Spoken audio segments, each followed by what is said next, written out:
Welcome to Baseball and Coffee, episode 27 with Tino and Aaron. What's up, Aaron? Too much. Another day.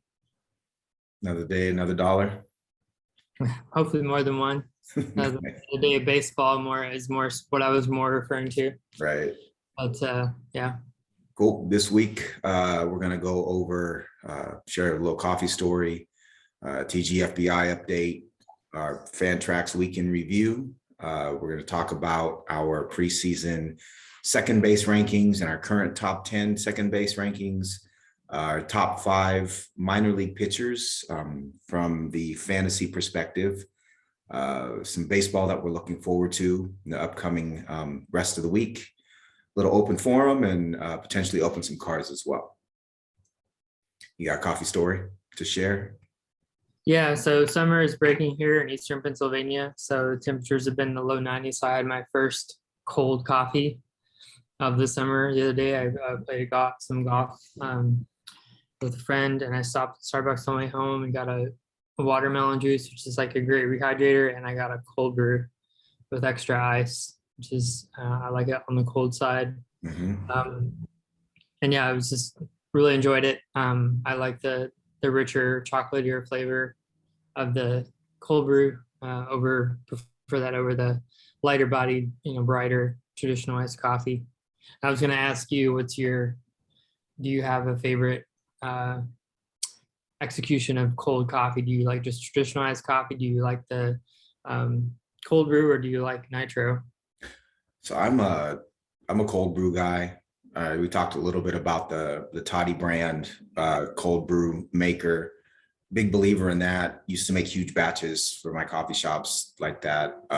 Used a 5-gallon container to do it with big filters and cheesecloth. But to me, that gives you kind of the most rich and viscous cold brew. You can get some really, really thin iced coffee if you add too much ice or don't let it brew for long enough. I did about an 18-hour process with Toddy. But what's interesting, what you brought up and what's interesting to me is the concentration of the cold brew versus the amount of ice that you use is kind of the whole key as far as I'm concerned. If you got cold brew that's too concentrated and you don't add enough ice to it, then you end up with drinking gasoline, and too much ice and too much meltage kind of takes away from the specialness. So to me, that's really the key is cold brew to ice ratio. I know that's the one you like to make. I was just curious. So you had to like run in and get a coffee on the go. Like, what would you order? So I was curious. Honestly, so this actually leads to a really interesting story. Interesting to me, at least. In my time in coffee, I at the not the very beginning, but in my mid-20s, I helped manage, as assistant manager of a Starbucks in the Central District in Seattle.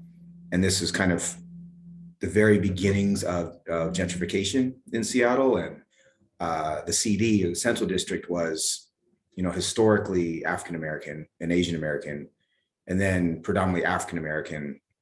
And then I believe in the 80s, we started to have a lot of East African immigrants to the Central District. And so the Starbucks that I helped manage was probably split kind of like 45 African-American and African. And what was fascinating was the Africans, who were predominantly from Ethiopia, drank hot coffee all year round. So it'd be, a latte or an Americano, and it was always hot coffee all year round. It could be 100 degrees outside, sweltering heat, and they drank hot coffee. And I finally just asked, a customer that I was friends with, I said, hey man, like, what's up? Y'all drink hot coffee when it's freaking 100 degrees outside. What's going on? And he said, your body sweats in order to cool down. And growing up for them, they understood, or they realized, that if you drank hot liquid when you're warm, you sweat that much faster. And so while the iced coffee or our cold drinks will be like satiate you a little more, Sure, or give you a little more satisfaction in the moment, the hot beverage is actually the one that cools you down quicker. And I found that fascinating. So to answer your question, if it's coffee that I don't know the quality, I'll order a hot coffee. Okay. For me, I guess I'm even more particular with cold coffee than I am with hot. So I'd prefer to order a hot coffee and then maybe get to know the coffee shop a little better. If it's Starbucks, it's cold brew for sure.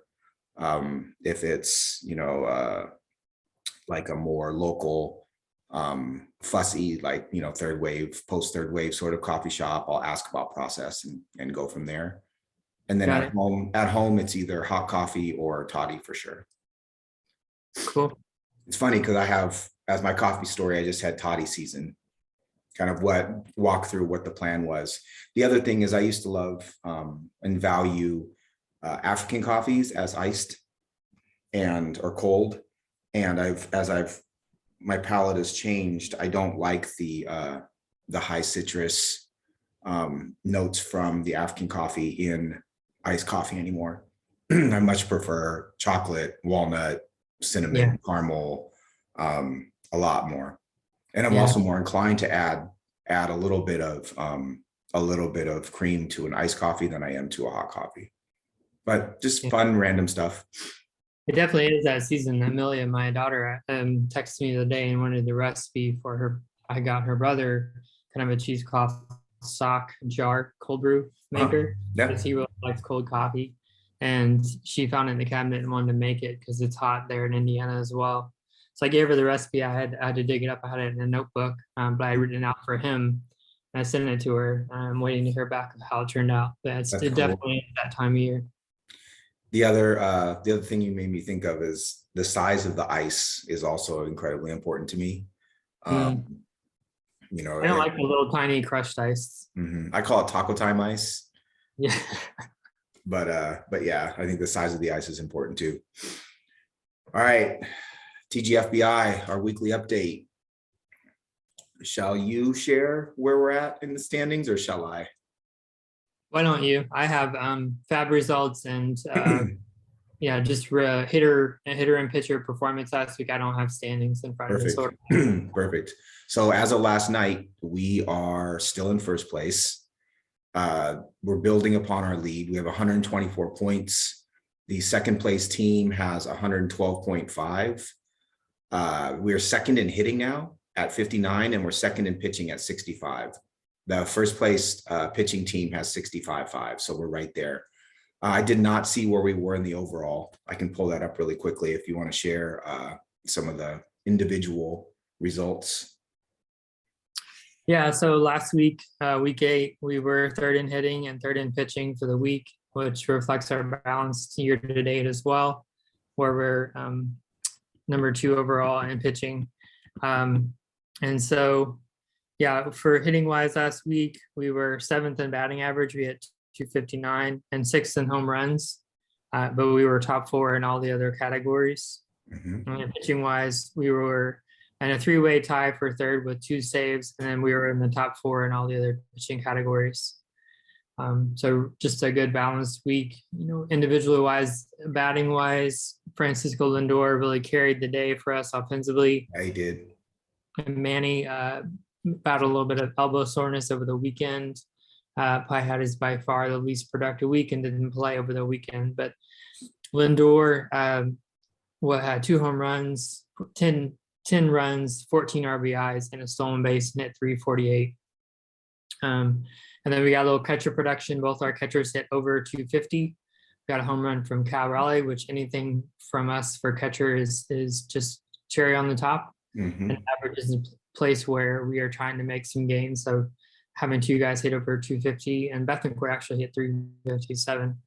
So that worked out well. We had set Diaz because he was on the road all week and played, and we got a nice average there from our second catcher.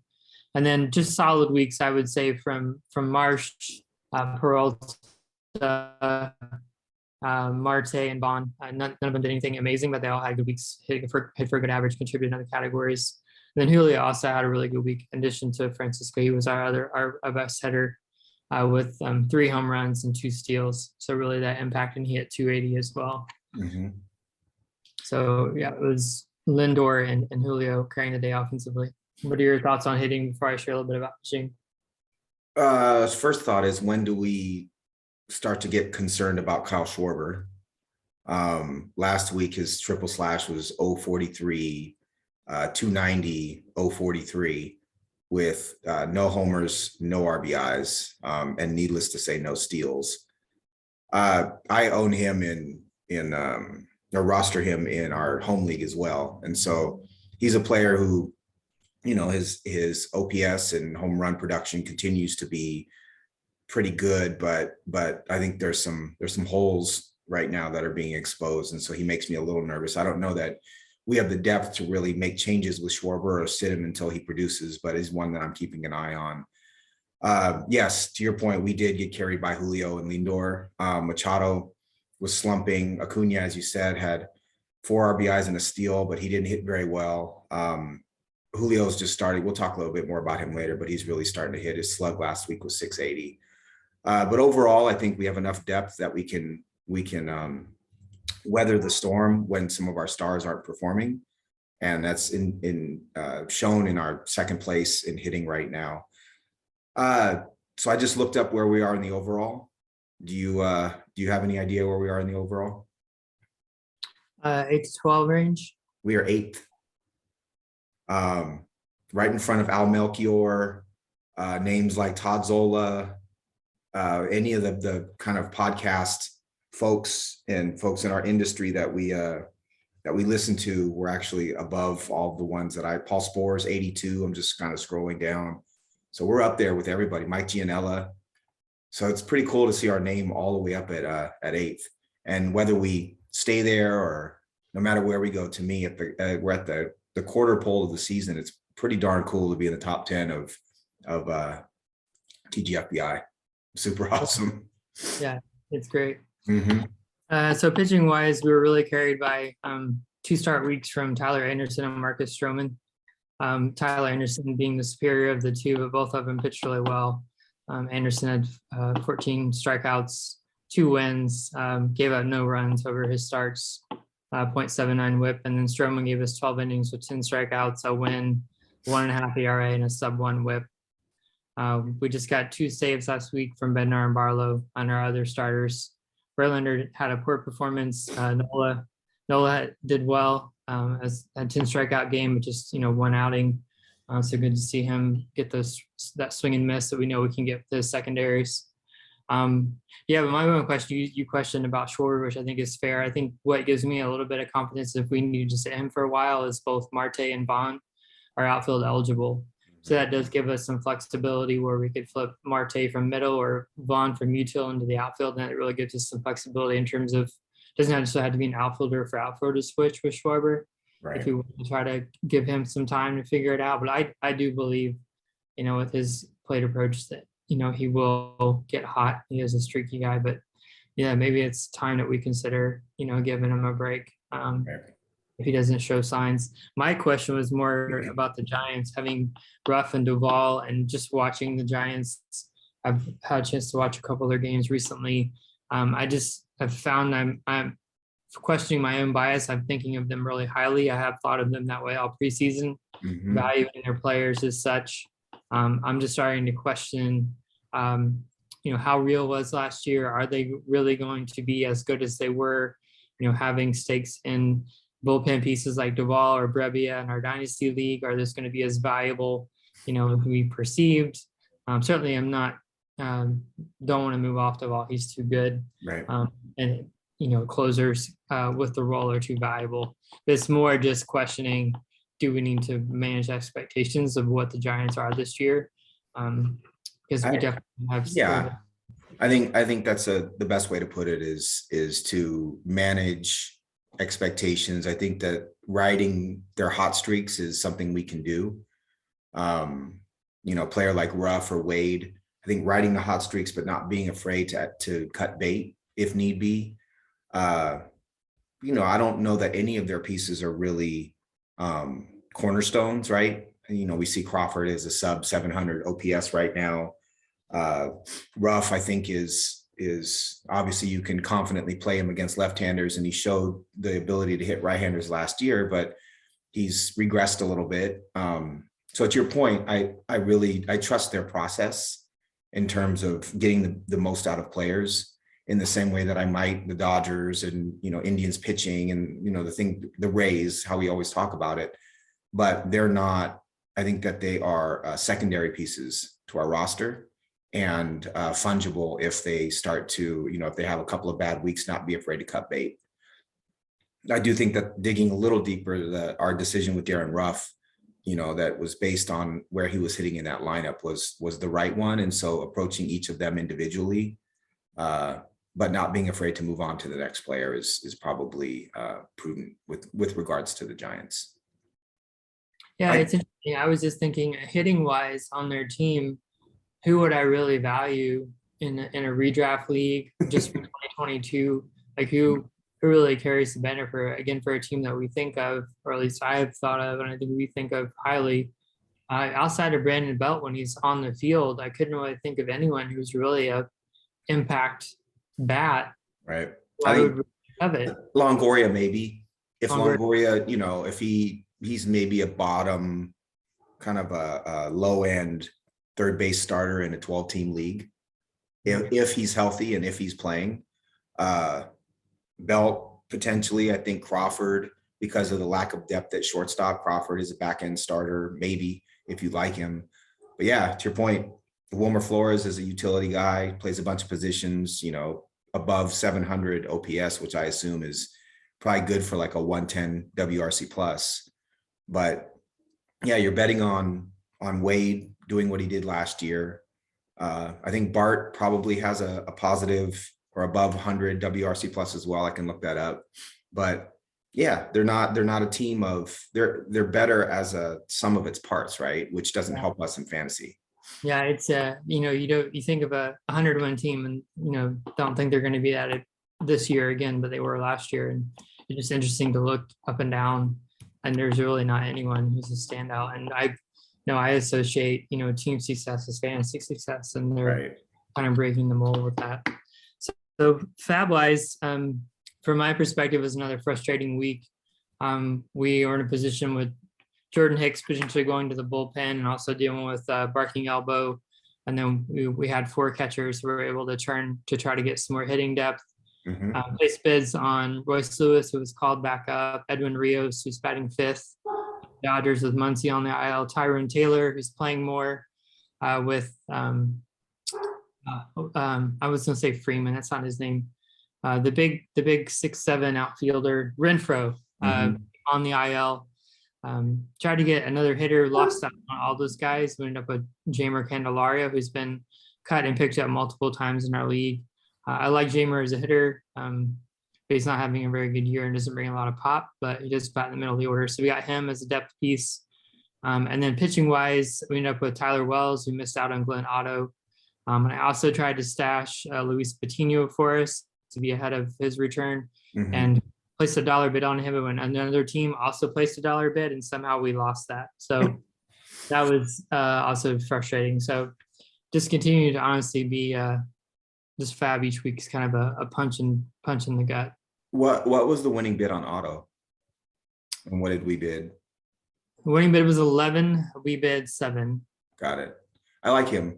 I watched him a little bit last week, I think, or 2 weeks ago, just a little bit, but his stuff played up in Texas, as we know, and he looked like a viable starter to me, a viable backhand major league starter. Yeah. So out of curiosity, so this is so Giants. Tell me how many Giants currently have a WRC plus above 100? 3. 12. Oh my goodness. It's so Giants. For us to be as into all these numbers, and I watch Giants games because I roster Rodon and Crawford and Belt in our home league. They're 12. So 2 players that we forgot to mention that are rosterable in really any size league are Jock Peterson and Mike Yastrzemski. Mm, So Peterson's WRC plus is 168 currently. He's got a triple slash of 277, 353, 613 with 12 home runs. Yastrzemski is 302, 409, 476 with a 15% walk rate and a 15% K rate. But players like Luis Gonzalez, Jason Vossler, Kurt Casale, Longoria, Austin Slater, Tommy La Stella, Lamont Wade Jr., Brandon Belt, Wilmer Flores, Tyro Estrada, they're all over 100 WRC plus. So true to form, we're sitting here talking about the Giants and wondering about whether they're smoke and mirrors, and they've got 12 players above 100 WRC plus. So kind of goofy. That's how they do it.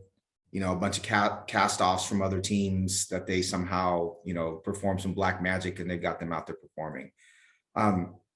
I'm most interested in, I love the Giants pitching philosophy. I just picked up Kyle Harrison in our home league as one of my 5 minor leaguers. I think that we talked about Cobb a couple weeks ago. They know what they're doing with pitching. They really, really do. They're a fun organization to follow. for sure. All right. So I think that, unless you have more to add with TGFBI, that kind of wraps up our TGFBI segment. Again, I'd like to tell the listeners that we are 8th overall and in first place, because that's super cool. Yeah.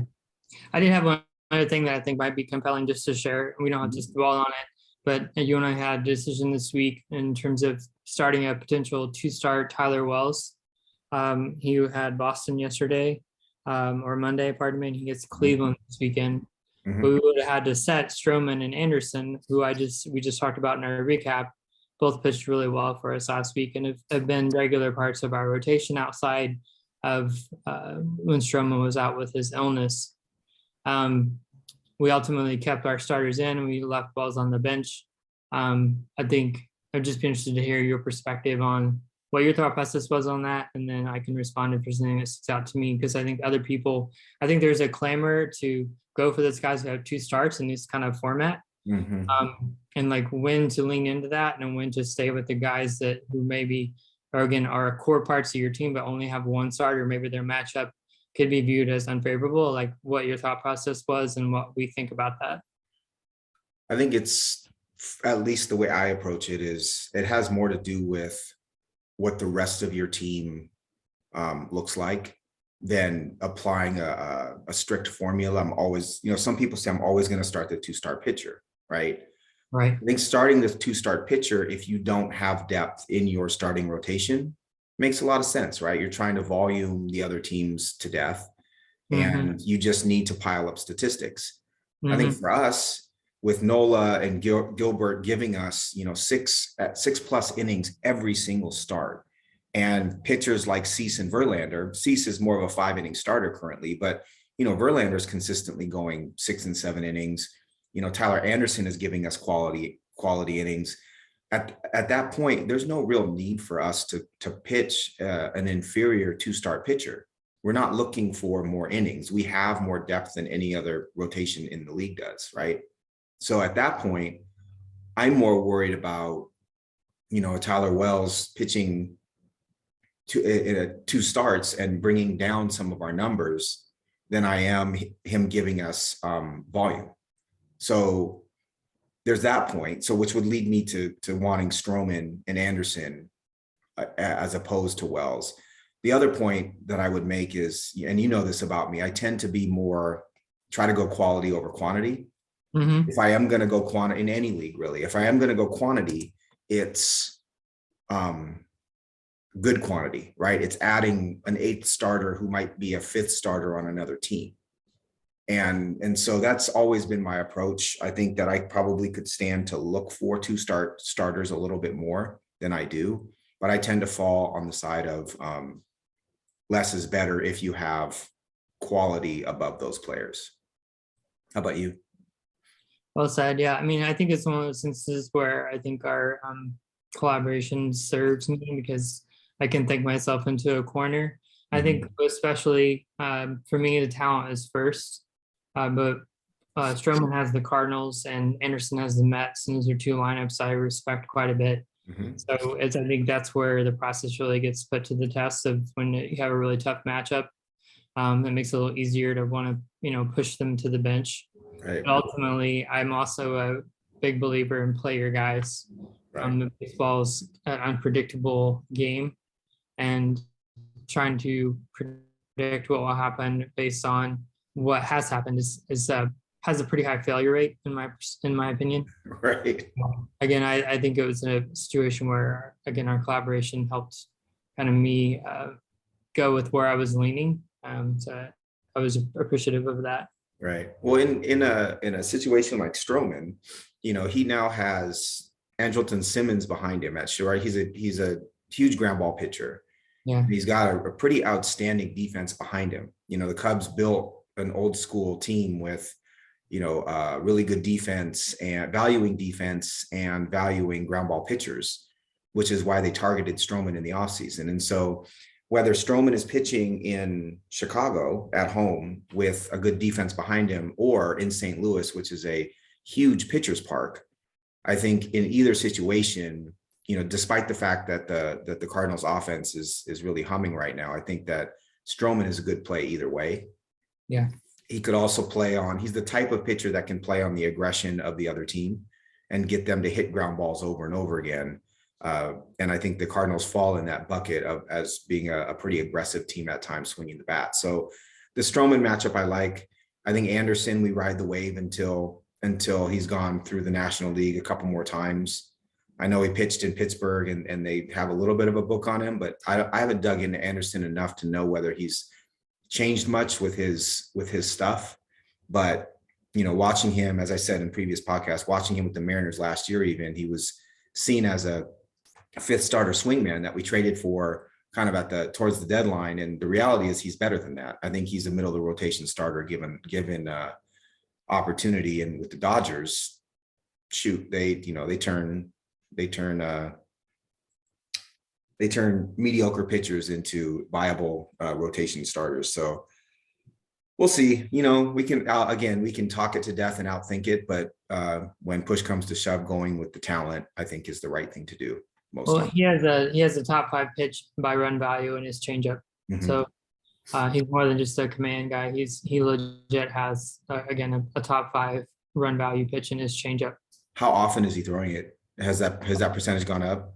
Yeah. It's about, is it over 50%? I don't think so. I'd have to look, but he is throwing it a lot, and it's a very, very good pitch for him. I want to know what his pitch mix is actually. Bear with me. The thing I've appreciated in rostering him is even when he's had a few games where he's got given up hard contact, Mm-hmm. His command is such, even in those starts, he's a sub 1 whip because he is not walking guys, and he's also not afraid to if there's someone on, to not give in to someone and let them get on base. Right. Be confident he can get the next guy, get a ground ball out. It's fun to watch someone be in that command.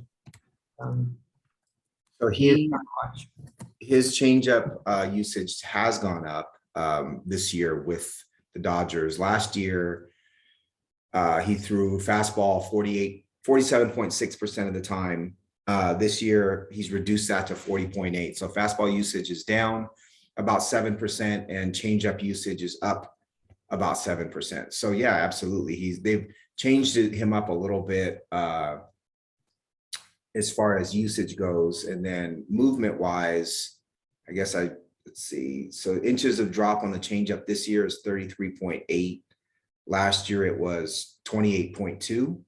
And then inches of break horizontally was 13.5 last year, and it's 12.9 last year, and it's 13.5 this year.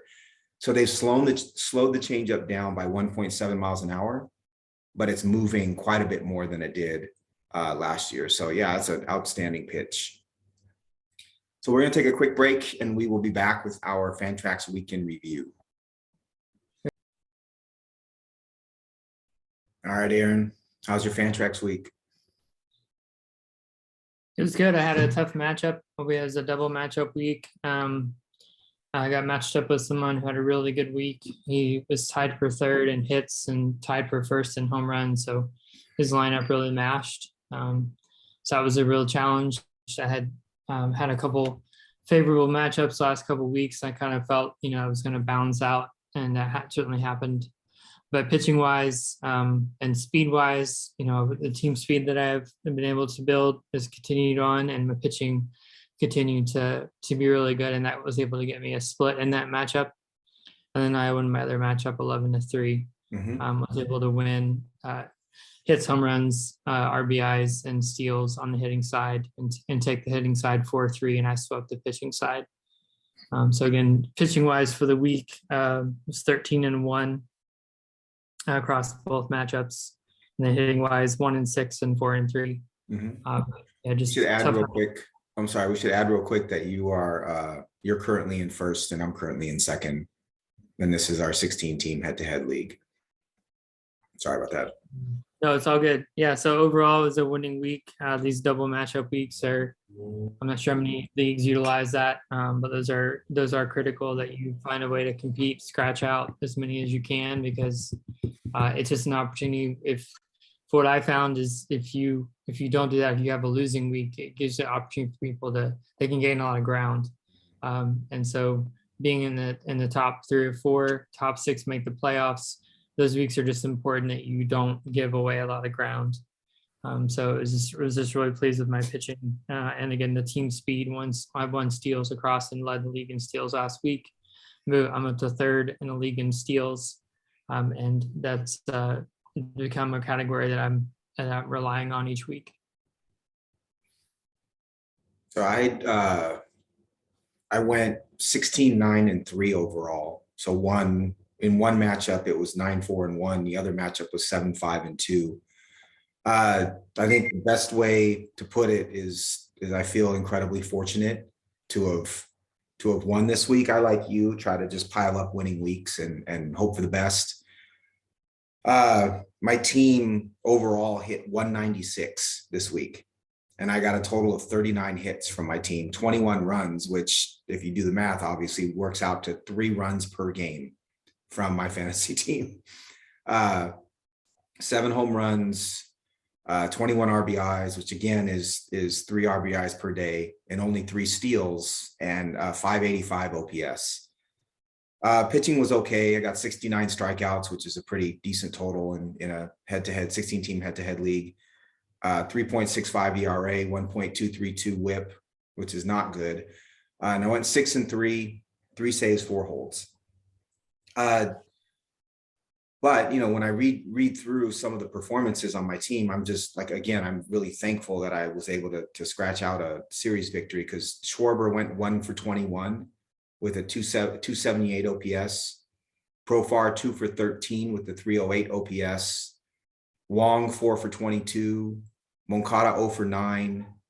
Acuna 3-for-15. Buxton 3-for-26. Kind of goes on and on. So very lucky, very, very lucky to be able to have achieved what I did for the week. Again, we talked about. I clipped you by 4 points in batting average. I bet we batted 200. So nice. I love it. I love it. Give me one second. Believe it. Yeah, of course. Give me 1 second. Yeah, for sure. Yeah, so I batted just over 200, and really going into the last day, the offensive matchup that was more even, Otani's performance on Sunday really pushed me over the top. He had 2 home runs and had 3 RBIs. Going into that day, he had not done much for the week, and that performance really cemented those few offensive categories, because like you, I was just nip and tuck batting, hovering around 200 for the week, really struggling. I can't tell you how many times guys on second and third with 1 out or no out, and they didn't score. Right. It became excruciating as the week went on, and that's how some weeks are, just that way. Right. I think there's a lot of, for me, I'm getting carried by 1 or 2, sometimes 3 players per week hitting wise, just waiting for the other players to perform. But I think not that I have a stars and scrubs team necessarily, but you get a week like I did from Julio, and you have a chance. He gave me 3 of my 7 home runs and 2 of my 3 steals just from him. Yeah. And then pitching wise, I just again, kind of like you, I've built up enough depth with innings and strikeouts that I can kind of I can ride out the wave with some pitchers kind of going up and down. Like Suarez this week had a 10.38 ERA and a two over two WHIP, but he only had one start, and I think it was four and 2/3 innings. But having 10 strikeouts from Robbie Ray and Martin Perez giving me a good start, and Logan Gilbert being consistent, you can kind of, and Zach Wheeler as well, you can kind of ride out those short starts that aren't great with numbers. So again, feel fortunate to get out of this week with a W and move on to the next week. I have a matchup against the number 3 team this week, and I need my team to perform quite a bit better. And I'm a little worried about some of the holes in my offense, but we'll see how this goes. Yeah.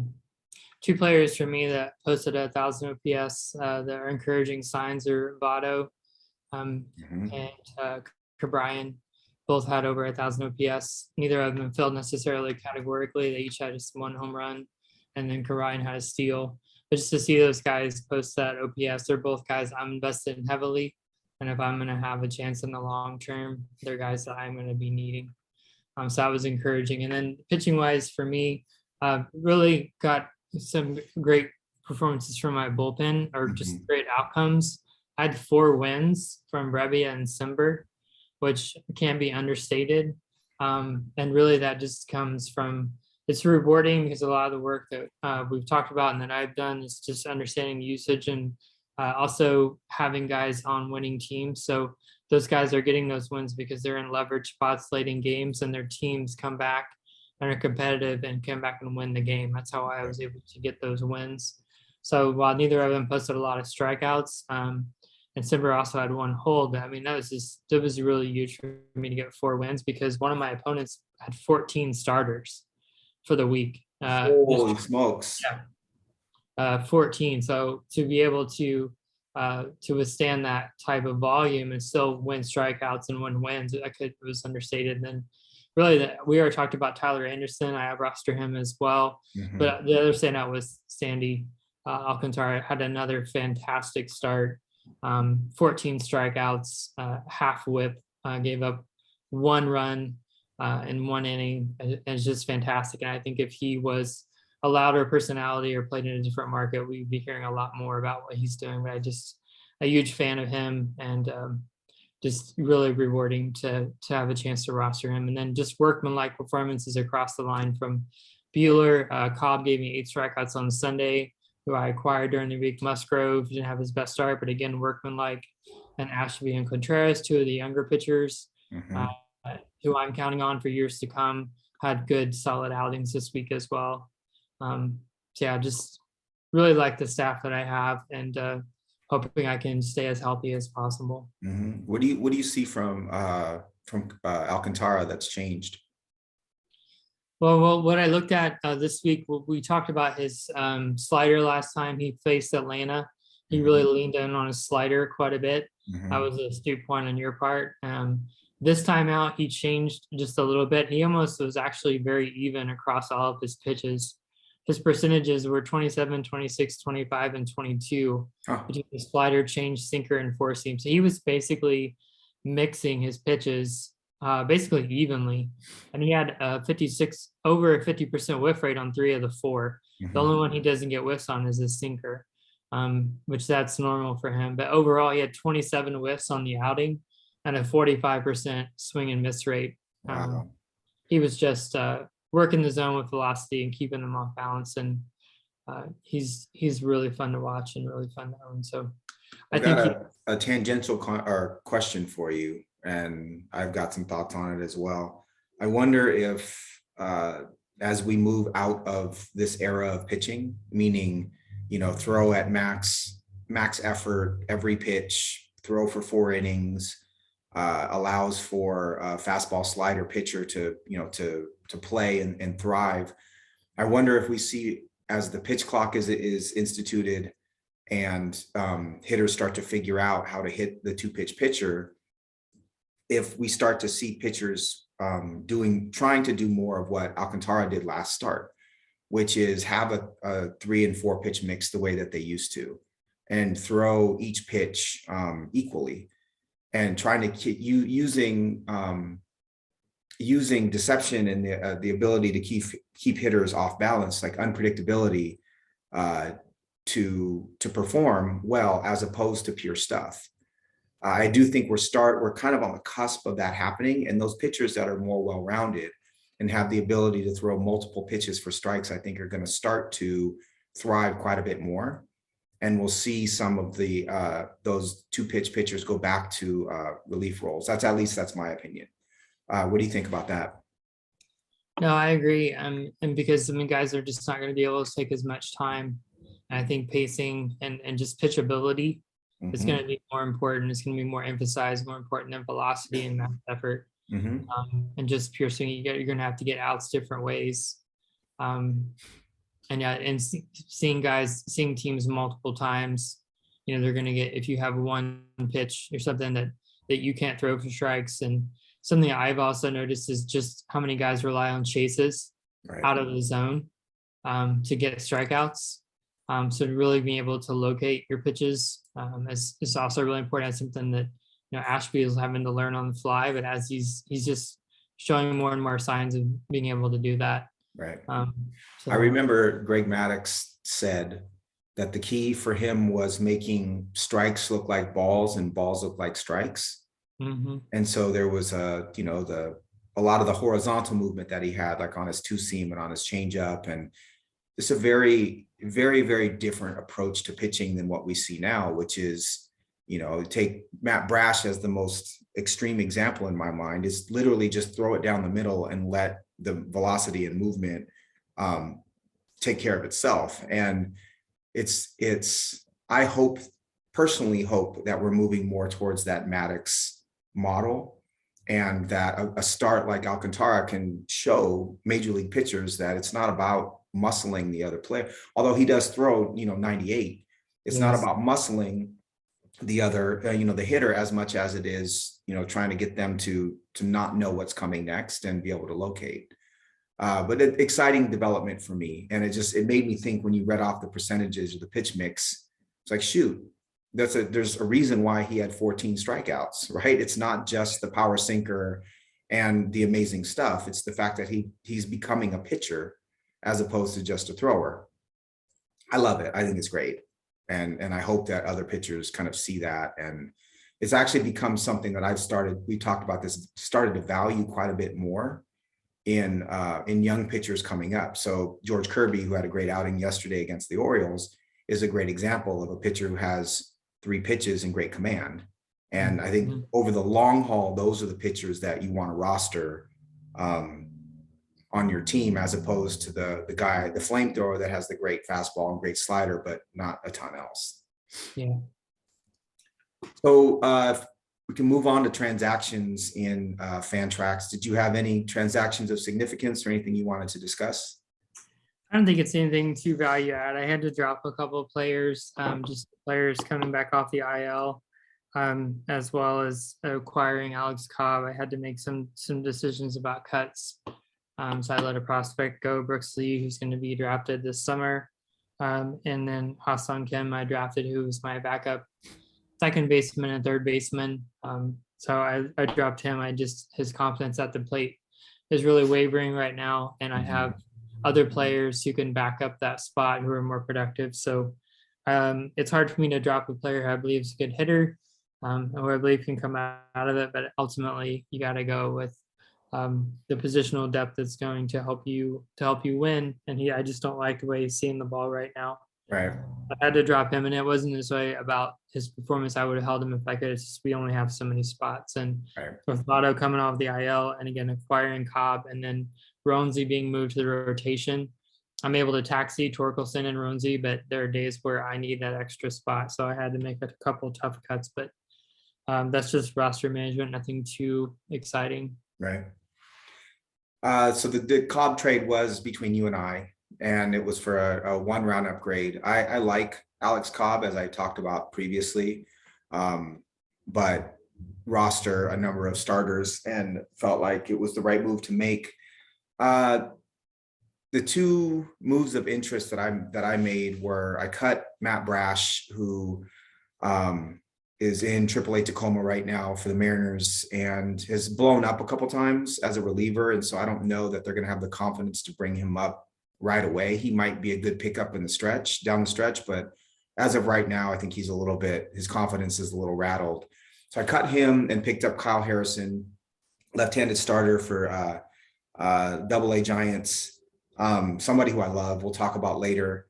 And I also added Caleb Killian, who is a right-handed pitching prospect for the Cubs, who is likely going to come up within the next month or so. Has had a little bit of an increase in velocity over the last year or so, and someone that is, I think, a little bit more under the radar for a lot of folks, but is a potential, in my mind, potential number 2 or 3 starter for the Cubs, and a really good depth piece for me. So excited about Killian, super excited about Harrison.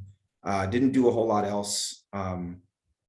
Coming into the week, I picked up Brady Singer and Jurickson Profar, and I'm happy with those pickups as well. Singer's an example of a pitcher who, he was kind of 2-seam slider coming up, good arm, but his changeup is quickly becoming his go-to pitch, and it was something that he worked on in the minor leagues a bit. But an example of adding a third pitch that's effective, and all of a sudden, as a right-handed starter, you can now get left-handers out because you have that third pitch. And he gave me 8 strikeouts last week. I'm excited to watch him continue to thrive. But nothing of real interest. We had kind of a slow week from a transaction standpoint. It looks like most teams are just kind of settling into their roster and want to see where things go from here. Yeah, it's I want to speak a little bit on the Alex Cobb addition for me. Sure. Maybe you can speak to the other side of it. You're deep at pitching, and I would consider myself deep at pitching as well. But in my analysis, when I was looking at my roster, I looked at Ohtani, Alcantara, Musgrove, and Bueller are locked in, injuries aside, rotation spots. However, beyond that, I have Anderson, who was in the bullpen to begin the year. He might go back there at some point. I have Ashby, who was also in the bullpen, back and forth in a hybrid role. He's in right now because of injuries. I have Clevenger, who had tricep soreness, coming back from Tommy John. I have Luis Patino, who has a severe side strain, supposed to be back in June.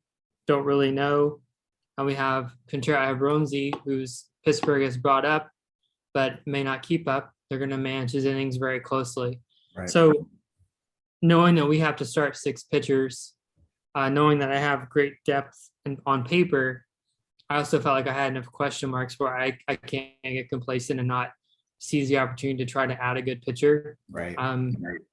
And I see Cobb as a good pitcher.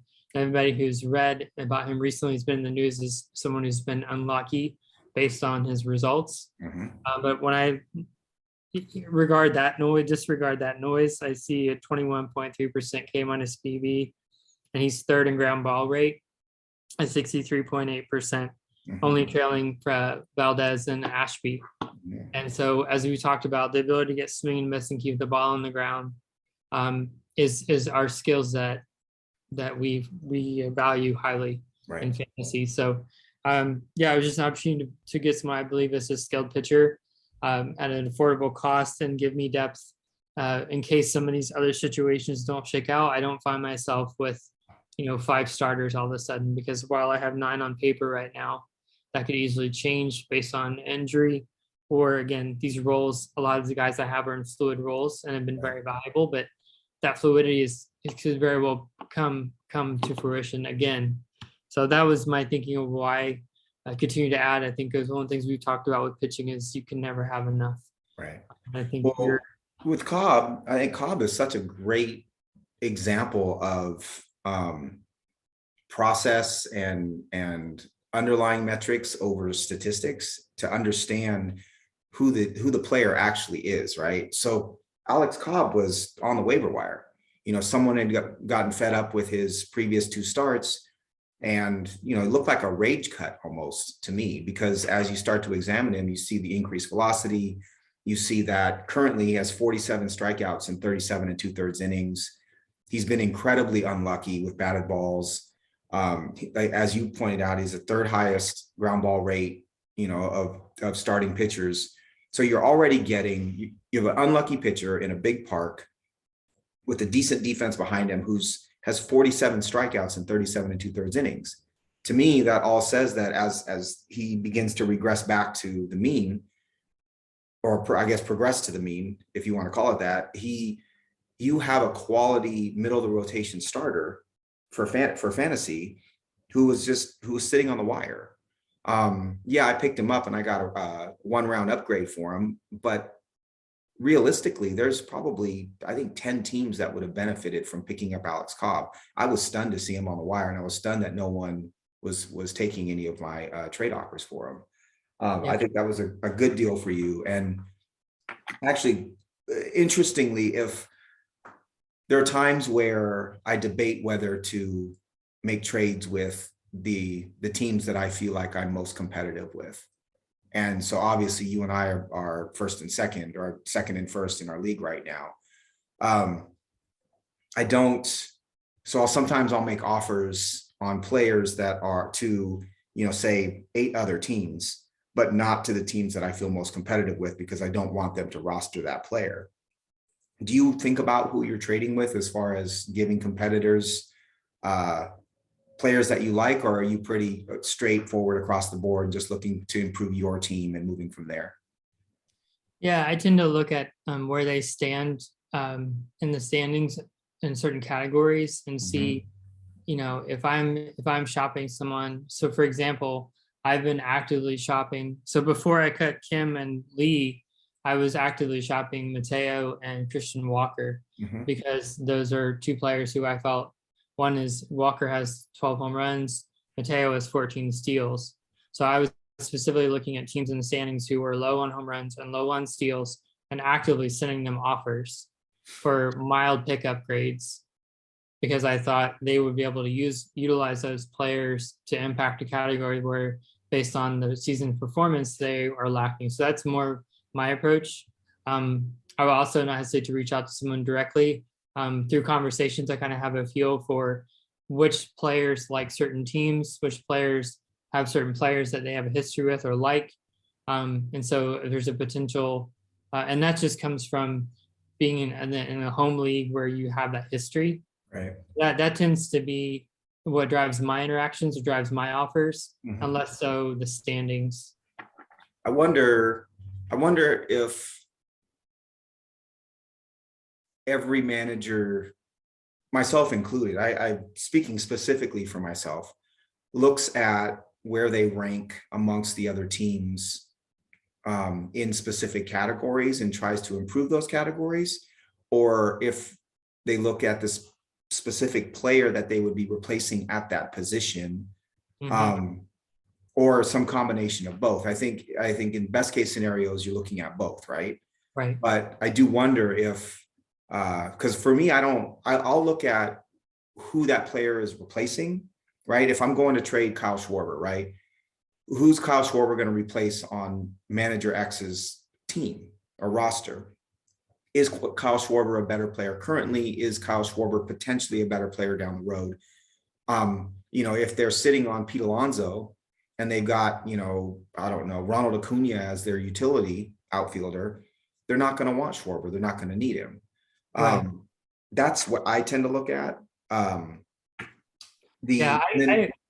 The one thing about that, to me, it's like sometimes I get uneasy assessing my competitors' rosters, because I've always been reticent to come across as oh, you have a hole here, or you have a need here. You know what I mean? I guess that's why I go to, maybe I'll leave 2 categories. That doesn't discredit like what you're trying to do at all. Right. But I think, I'm always on standing ground and just always wanting to appear like, not as if like I'm trying to fix your team, or I'm being manager of your team. Right. It's just such a fine line, especially, I think we have the benefit of knowing a lot of the guys that we play with in this league we're speaking of. Right. Being in a public league where you don't know your audience, to me, that would make it even more dicier, where you don't want to come across as over aggressive or things like that. So It's for me, I guess it's more transactional. So, and less conversational. For me, there's a very little dialogue in a trade discussions, unless it's between, you and I, or me and Matt, or me and Aaron Horn, people who I text with all the time. Right. So for the most part, it's very transactional. So it's not me saying, hey, you have Schwarber, I have Guerrero. So don't you want Guerrero because Guerrero's better than Schwarber? It's more, let me make the offer and let you decide whether that upgrade is right. I'm looking to see where they might want an upgrade, but I'm not actually pointing that out. The only way in which I'm pointing that out is through the players that I'm offering, right? Mm. And then with regards to trading with other managers, I think I'm much more likely to hesitate to trade a young player with upside to a competitor than I am a player that's currently performing at their peak, because I don't want to strengthen their team for years. If I'm giving something up and allowing for them a temporary upgrade of their team, if I'm getting a return that I like, I'm okay with it. But trading a young player I'm very hesitant to trade a young player to a team that I think is already in a really good spot. Yeah. No, I love all this nuance. I think trades are exhilarating and also excruciatingly challenging. It's interesting. Some of the other podcasts I listen to are talking about how this is a busy time of year in dynasty leagues, and oftentimes because as you said, we're getting to June 1st, and there's kind of a sorting out of how things are going in the standings, and Right. some teams may be deciding this isn't my year, and they maybe the trade market may start to heat up. We haven't seen that in our particular case, but I'll certainly be eager to see, do we start to see more moves as we move towards the middle of June, all-star break time thing, because it has been honestly really quiet trade wise, but we are in that point where again, we're approaching sort of middling ground and seeing how things are shaking out. So, Right. so I was laughing at myself because I was so active leading up to the season, before the draft, and trading really, 3/4 of the players that I thought I was going to keep and I was excited about, and acquiring, half of my roster. And once the season starts, though, it's really hard for me to pull the trigger on anything, because I like where I'm at. There's a lot of the moves on the periphery that are, you're trying to help your team a little bit by picking up the right minor leaguer, or I need a better backup at this position. But as far as like real traditional upgrades to your team, for me, I don't have it in me. I can't. There are a lot of players on my team. I can't see dealing away right now, but it's funny that we kind of have all shut down. I do expect it to pick back up, especially if you have some teams that don't have a realistic shot at the playoffs. Yeah. The vultures will be circling. Right.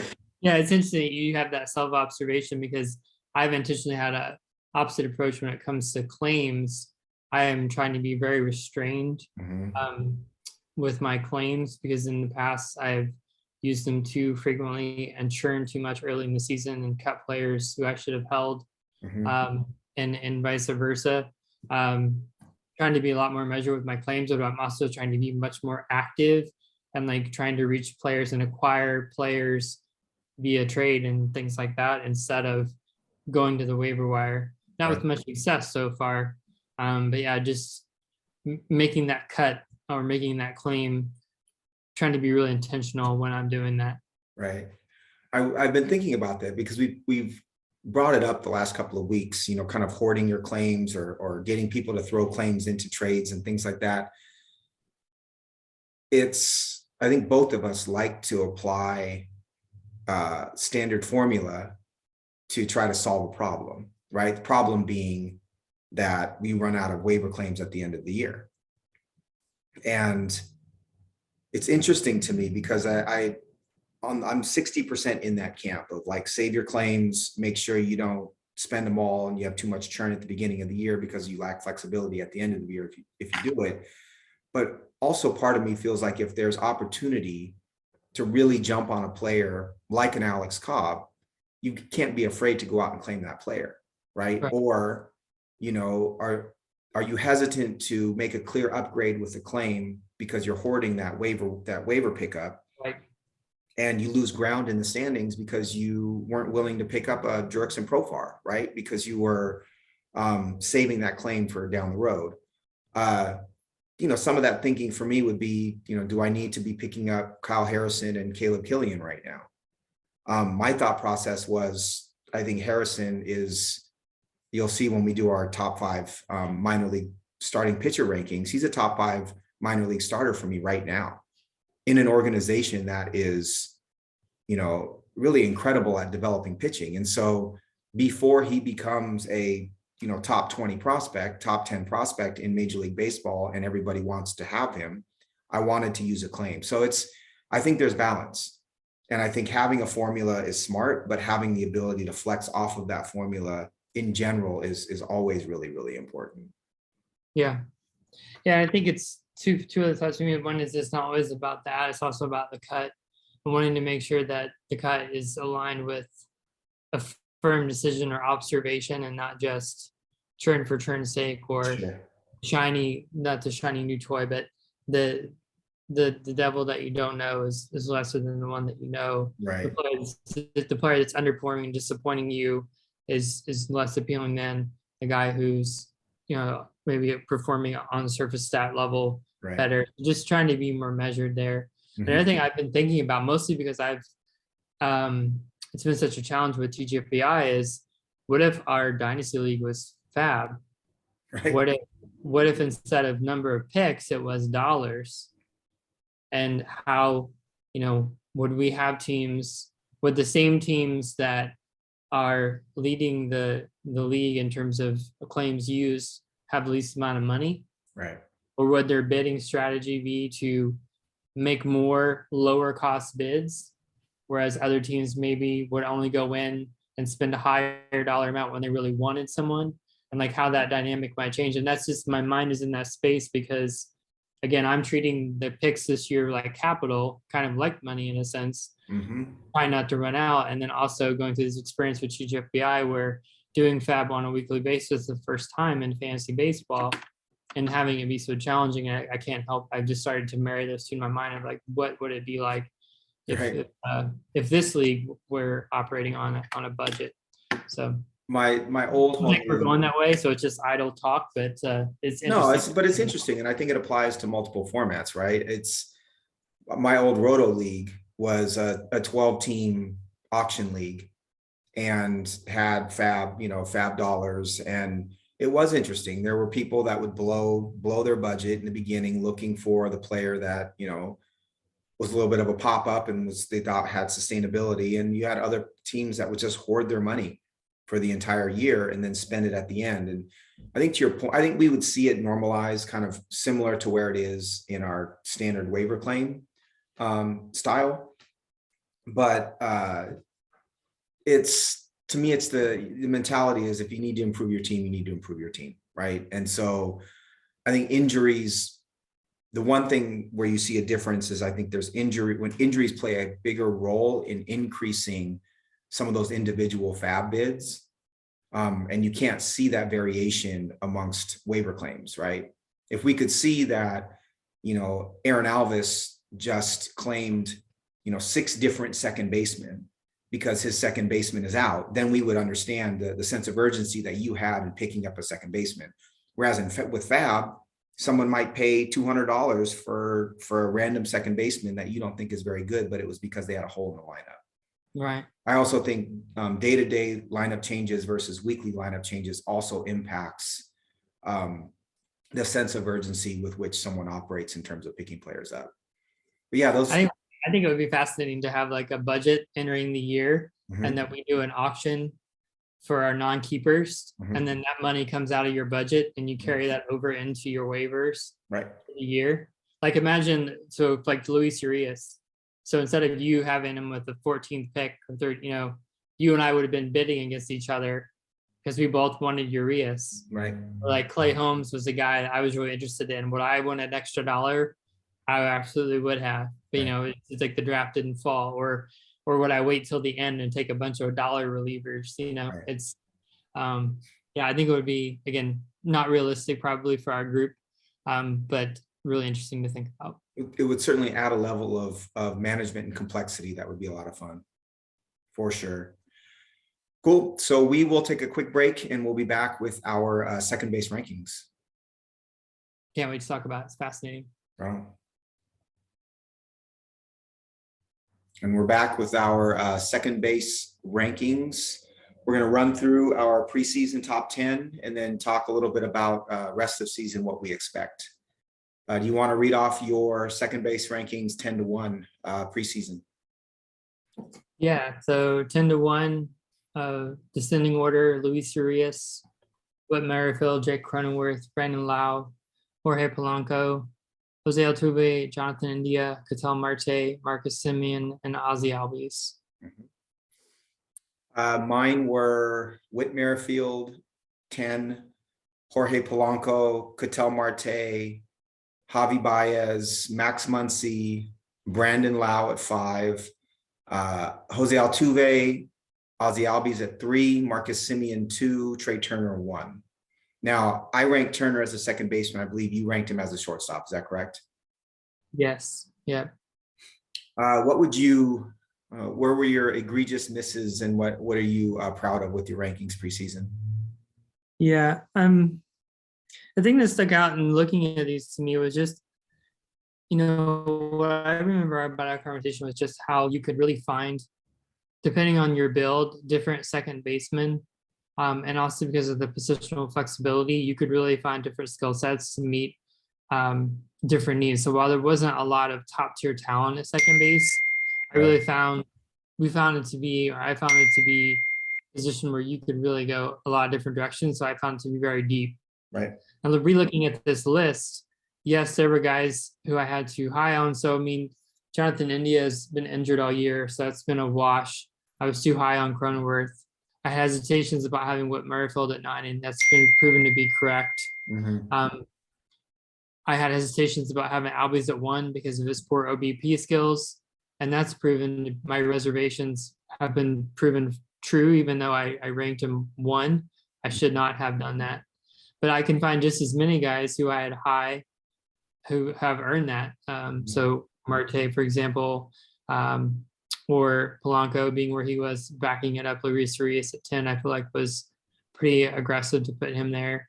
And then some guys just on the fringes, Seager at 13 and Wong and Edmund at 14 to 15 have all been really good so far. Right. So yeah, it's just a position where the depth and the flexibility and the positional eligibility makes the pool really large. And that's kind of my observation, the way I felt now, and I feel like it's bore out that way so far. Right. I think one of the things that when looking at my preseason top 10 list is I valued some of the power hitting second baseman quite a bit more than maybe I should have. Having Brandon Lau at 5 and Muncy at 6, Baez at 7, all 3 of those players need to hit for power in order to have value. And none of them are really doing that in the way that I had expected. Baez, quite honestly, looks pretty terrible for the Tigers. I think that park may eat him alive. To your point, I think having Merrifield at 10 we were much less into Whit Merrifield than consensus. And I think that's proved to be pretty spot on as of now. What's interesting, so and then Semien at 2 obviously was as of right now not a good call. I still believe in him as a hitter. I don't think I valued enough him playing in Dunedin and in Toronto last year versus Texas this year.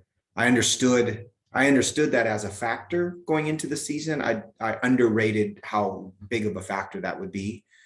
Altuve is interesting just because he continues to be Jose Altuve. And I think each year we, as a fantasy community, kind of doubt Jose Altuve, and each year he performs. The interesting thing to me is 11 through 16 for me was India, Chisholm, Edman, Escobar, Lux, and Rogers. And Chisholm is a star, right? Yeah. Chisholm is top 5. And you can I could see a scenario where if you didn't count Trey Turner as a second baseman next year, which is likely because he's playing shortstop this year, Chisholm is your number one first base or second baseman in fantasy. And I had him down at 12. And then Tommy Edman is having a huge year as well. And I had him at 14. So really fascinating to look back at what we did a couple months ago and see how we were successful and maybe how our perspectives have changed about how to evaluate players, even over the last couple of months. I know I've learned a lot over this process of doing the pod and doing this research, and the way that I would look at the same second baseman if I brought the same tools into that evaluation before this season, I think I would see it very, very differently. But a fun exercise. And I love that you mentioned Altuve, because to me, looking at the season state, he's clearly the best second baseman. Jazz notwithstanding, Mhm. the players who I had on my list, and I think it's certainly right to include Jazz because he does play second right now with, they have Rojas at short, Mhm. and he's eligible at second, so it's completely fair. But yeah, he's 10 home runs, batting atop that order every day. Is someone that I know I've tend to do value and I shouldn't. Mhm. Simeon, I think the steals are there. He's running, and he's starting to hit. He's certainly going through an adjustment. I think pitchers are pitching him differently. They're not pitching him high in the zone anymore, which is where he did a lot of his damage. Yep. But his place in the order is consistent. And to me, it's the quietest, I won't say demotion, but the quietest role change I've ever seen. No one talks about the fact that Ozzie Albies is batting like 6th or 7th most of the time. Right. The Braves have moving him down in the order, and he was routinely, Acuna leads off, but he was routinely in the top 3 or 4 hitters last year. And I have not heard anyone talk about that. And you look at, he's a sub 100 WRC plus right now. Mhm. And the lack of walks, and his OBP is 312. And so that was my reticence to put him that high. However, he was projected for 30 home runs and 19 steals. So how do you not, consider that when you're doing these type of rankings? But that kind of profile breeds volatility. And one thing you talked about with lineup position is that one of the things that a value is it tells you what the team thinks about the player. And to me, Albies is so well thought of in the fantasy community. And again, I don't know if that's the reason why, but no one mentions the fact that he's dropped significantly in the order and he's not playing well. Albies is, to me, obviously he's underperforming last year, but not by a lot. When, we talked a lot about his power and you talk a lot about his production, he was 100 runs, 100 RBIs, but his OPS was sub 800. I think it was 799 last season. And so he's never been a high OPS guy, right? He still has, through 197 at bats this year, he's got, 28 runs, 6 homers, 22 RBIs. He's got 3 steals. I think he was always overrated. I hesitated even to put him top 3. I think he's a top 5 fantasy second baseman moving forward, no doubt. He puts up a lot of volume. But the other interesting thing about him, and I haven't looked this year, but his splits has extreme splits, and he's really great against historically really great against left-handed pitching. And this year his OPS against left-handed pitching is 719. So there's something going on with him. I don't know if it's confidence or an injury or what it is, but to your point, if he's hitting 6th in that lineup and he's not walking, his value is going to be a heck of a lot less than I think we thought it would be heading into the season. So what is your top 10 rest of season? How do you value these guys? Yeah, so my top 10 would be, it's quite a bit different, but Altuve, Simeon second, still, again, with the batting order, my belief in him as a hitter and the speed, I believe he's still worthy of that. Marte, third, Edman, fourth, which is a big move for me, but his OBP is over 350. My biggest criticism of him was his lack of OBP, and I thought he'd be dropped in the order. He improved he was dropped in the order. However, he improves his OBP. He has improved his OBP and is getting on base at a higher clip than ever. Is still running and is back in the leadoff spot. So I think when someone has that kind of speed and bat the ball, if they can balance that with getting on base, I think he's really valuable. And then Polanco, and then Albies, then Lux, Urias, Segura, and Torres. The last couple though, I could throw in a hat, and also with Luis Ariz, Colton Wong, and Jeff McNeil, Jeff McNeil's not a player I like, but what he's doing from a strikeout and walk and batting average and run standpoint is can't really be ignored at the position, even though I don't particularly like their profile. But Lux is someone who I overlooked. You were much more accurate on him than I was. At the time we did the pod and these rankings, AJ Pollock was still on the roster. I was I had Chris Taylor at 11. They cleared left field for Chris Taylor by trading Pollock, and then Lux is basically played every day.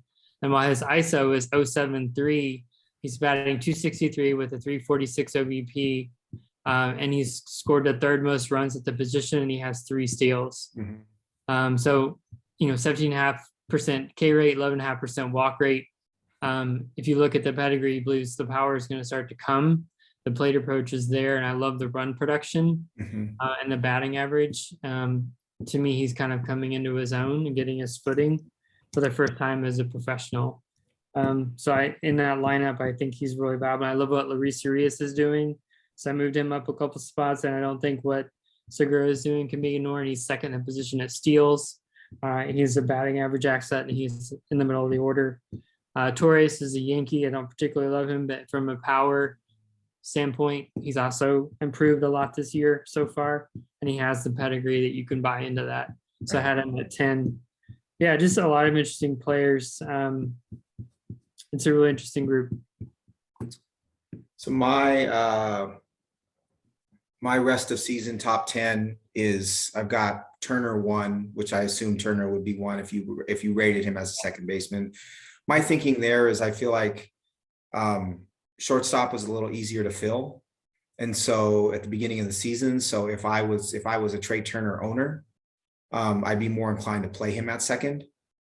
I have Chisholm too. I think his adjustments and some of the cut in K rate and things I think he's becoming a superstar right in front of our eyes. 861 OPS, 7 homers, 7 steals currently on a team that's going to play him every day. I just think he's dynamite. I've got Marte at 3. That's just a belief in his ability to hit, and I think that's coming around as we see. It is. I've got Simeon at 4. I can't believe that he's going to continue to have the kind of power outage that he's had. I understand that he is a player who decided he was going to target the high fastball. He's done that the last couple of years. Pitchers have learned to pitch him low in the zone, and he's got to make adjustments, but talented player. I'm still keeping him at 4 with a power potential. I've got Ty France at 5. I think he's a 300 hitter, and that Mariners offense is starting to come around a bit, and he hits 2 in that order, and so you're going to get a lot of runs and a lot of hits from him. I've got Albies at 6. I still think he's going to put up counting stats. He drags you down in an OBP league. OPS, he's not great, but he's still going to be 2020, I believe. Got Altuve at 7. He's, to your point, he's hitting high up in a really, really good Houston lineup. I don't know if those are fan biases on my part, rating him that low. I could make the case that he could be as high as 3, but I'm going to keep him at 7. I've got Brandon Lau at 8. Too much power to be rated outside of the top 10. Tommy Edman at 9. I know he's made some adjustments as you spoke to, but I don't know if those are going to be permanent adjustments. I also think his playing time might wane a little bit if he's off at all, because they've got so many good middle infielders, including Nolan Gorman. And then Javi Baez at 10. He's like Albies, I think will put up counting stats. It wouldn't surprise me to see him hit 230, 240 this year, but he's still going to hit 20 home runs. He's still going to steal 10 bases, and that's valuable. I let players that I left off. Jorge Polanco. I haven't dug into his 2022 much, but I know that his adjustment of launch angle is what led him to be a much better player in 2021. Max Muncy, I think we don't know whether he's going to be healthy or not. Whit Merrifield has always been a little overrated in my mind. Jonathan India, if he's healthy, could break that top 10. Gavin Lux, I love your analysis. I really like. I don't know that playing time is going to be always there for him. I could see him becoming a 4-start-a-week type of player for the Dodgers down the stretch. And then the players you mentioned, you've got McNeil, Segura is certainly, in the range of 8, 9, 10, 11, 12, right in there. I think that's it. I've seen DJ LeMahieu pretty high on a lot of lists. He's a player that I'm not going to roster myself because of his profile. I think the power spike in 19 was just a blip. And I can't really get behind rostering a player without little power, even in as an opposite field guy in Yankee Stadium. Yeah, in the context of our league, when you get low power and no speed, I mean, your ceiling is just, your impact is really limited. Right, kind of that Jeff McNeil profile that you were talking about earlier. But overall, interesting position. I rated Trevor Story as a shortstop, but I could see Story being in that top 3, even maybe right behind Turner and Chisholm if you rate him as a second baseman. He's starting to perform really well with Boston as well. But interesting position. It's been a position that I've really struggled with historically, and struggling with this year. I roster Colton Wong as my starter in a 16-team head-to-head. And while he's provided home runs and steals, he doesn't really provide much else. And I've got Michael Busch in the minor leagues, and I'm hoping that the Dodgers bring him up eventually and he demonstrates some of the power that he's shown thus far. Pretty good hitter. Is that all? Do you have anything else at second base? No, again, I'm just excited about what Luis Urias has done now that he's on the field. We didn't really call him out. He's 245, 348, 408 so far, 116 WRC plus, only striking out 17% of the time and walking 11%. I mean, trying to find a double-digit walk rate in this group is like trying to find a needle in a haystack. We got a lot of guys that like to swing. So some power and some OBP at this position looks really, really good to me. Right. So I'm just excited to see him on the field and continue to see him mature. I probably didn't bring him up because I traded him early in the season, and it's wishful thinking that he doesn't perform at a top 5 second base level. I see. Fair enough. That's half tongue in cheek, half for real, by the way. All right, so our next segment is our personal top 5 minor league starting pitchers. I'm super excited about this segment and interested to hear what you have to say. Why don't we start at 5 for each of us, and then we'll just go one by one back and forth. Who's your number 5 minor league starting pitcher? This is for fantasy, not for MLB, by the way. Yeah. My number 5 is Taj Bradley. Interesting. Why don't you share a little bit about Taj Bradley? So he's 21. He's in AA. One of the most important aspects for me is he's a member of the Tampa Bay Rays organization. So he already has 2+ off-speed pitches, good commands, and he has, of course, a great fastball. Mm-hmm. But his curveball and his changeup both have potential 70 grades. So kind of what we talked about with Sandy, for me, pitch mix is something that I value quite a bit. And so again, the fact that he's on the Rays and he has that kind of pitch mix arsenal already with their ability to develop and bring those kinds of tools to the majors is something that would be really appealing to me. Mm-hmm. My number 5 is Jackson Jobe. He is a 19-year-old starter in the Tigers organization. He was picked third overall by the Tigers in 2020, I believe. 6'2", 190. I have his ETA as late 2024. 60 grade fastball with pipeline and Fangraphs. 70 grade slider from Fangraphs. He's famous for he's got a slider in high school that had a over 3,000 spin rate. And he's continued to show that in the minor leagues. The other thing about that slider is while it's in the low 80s currently, he has pretty pinpoint control with it. And so if you mix a mid 90s fastball and a 3,000 plus RPM slider, spin rate slider with control, it's a really good place to start. He's got a projectable delivery, and he plays in a pretty straightforward delivery in a projectable body, and he's playing in a huge home park down the road in Comerica. So to me, barring injury, his floor is a number 3 starter and his upside is an ace. He's currently in A-ball. So far, 17 1/3 innings, 15 hits, 9 walks, 22 strikeouts. Kind of what you would expect from a 19-year-old in A-ball, lacking a little bit of control, striking people out. But a pitcher that a lot of folks are really high on. I think as we see the pitchers above him graduate to the major leagues, he will eventually be the number 1 starting pitcher prospect in baseball, probably as early as this offseason. Okay. So my number 4 is Grayson Rodriguez.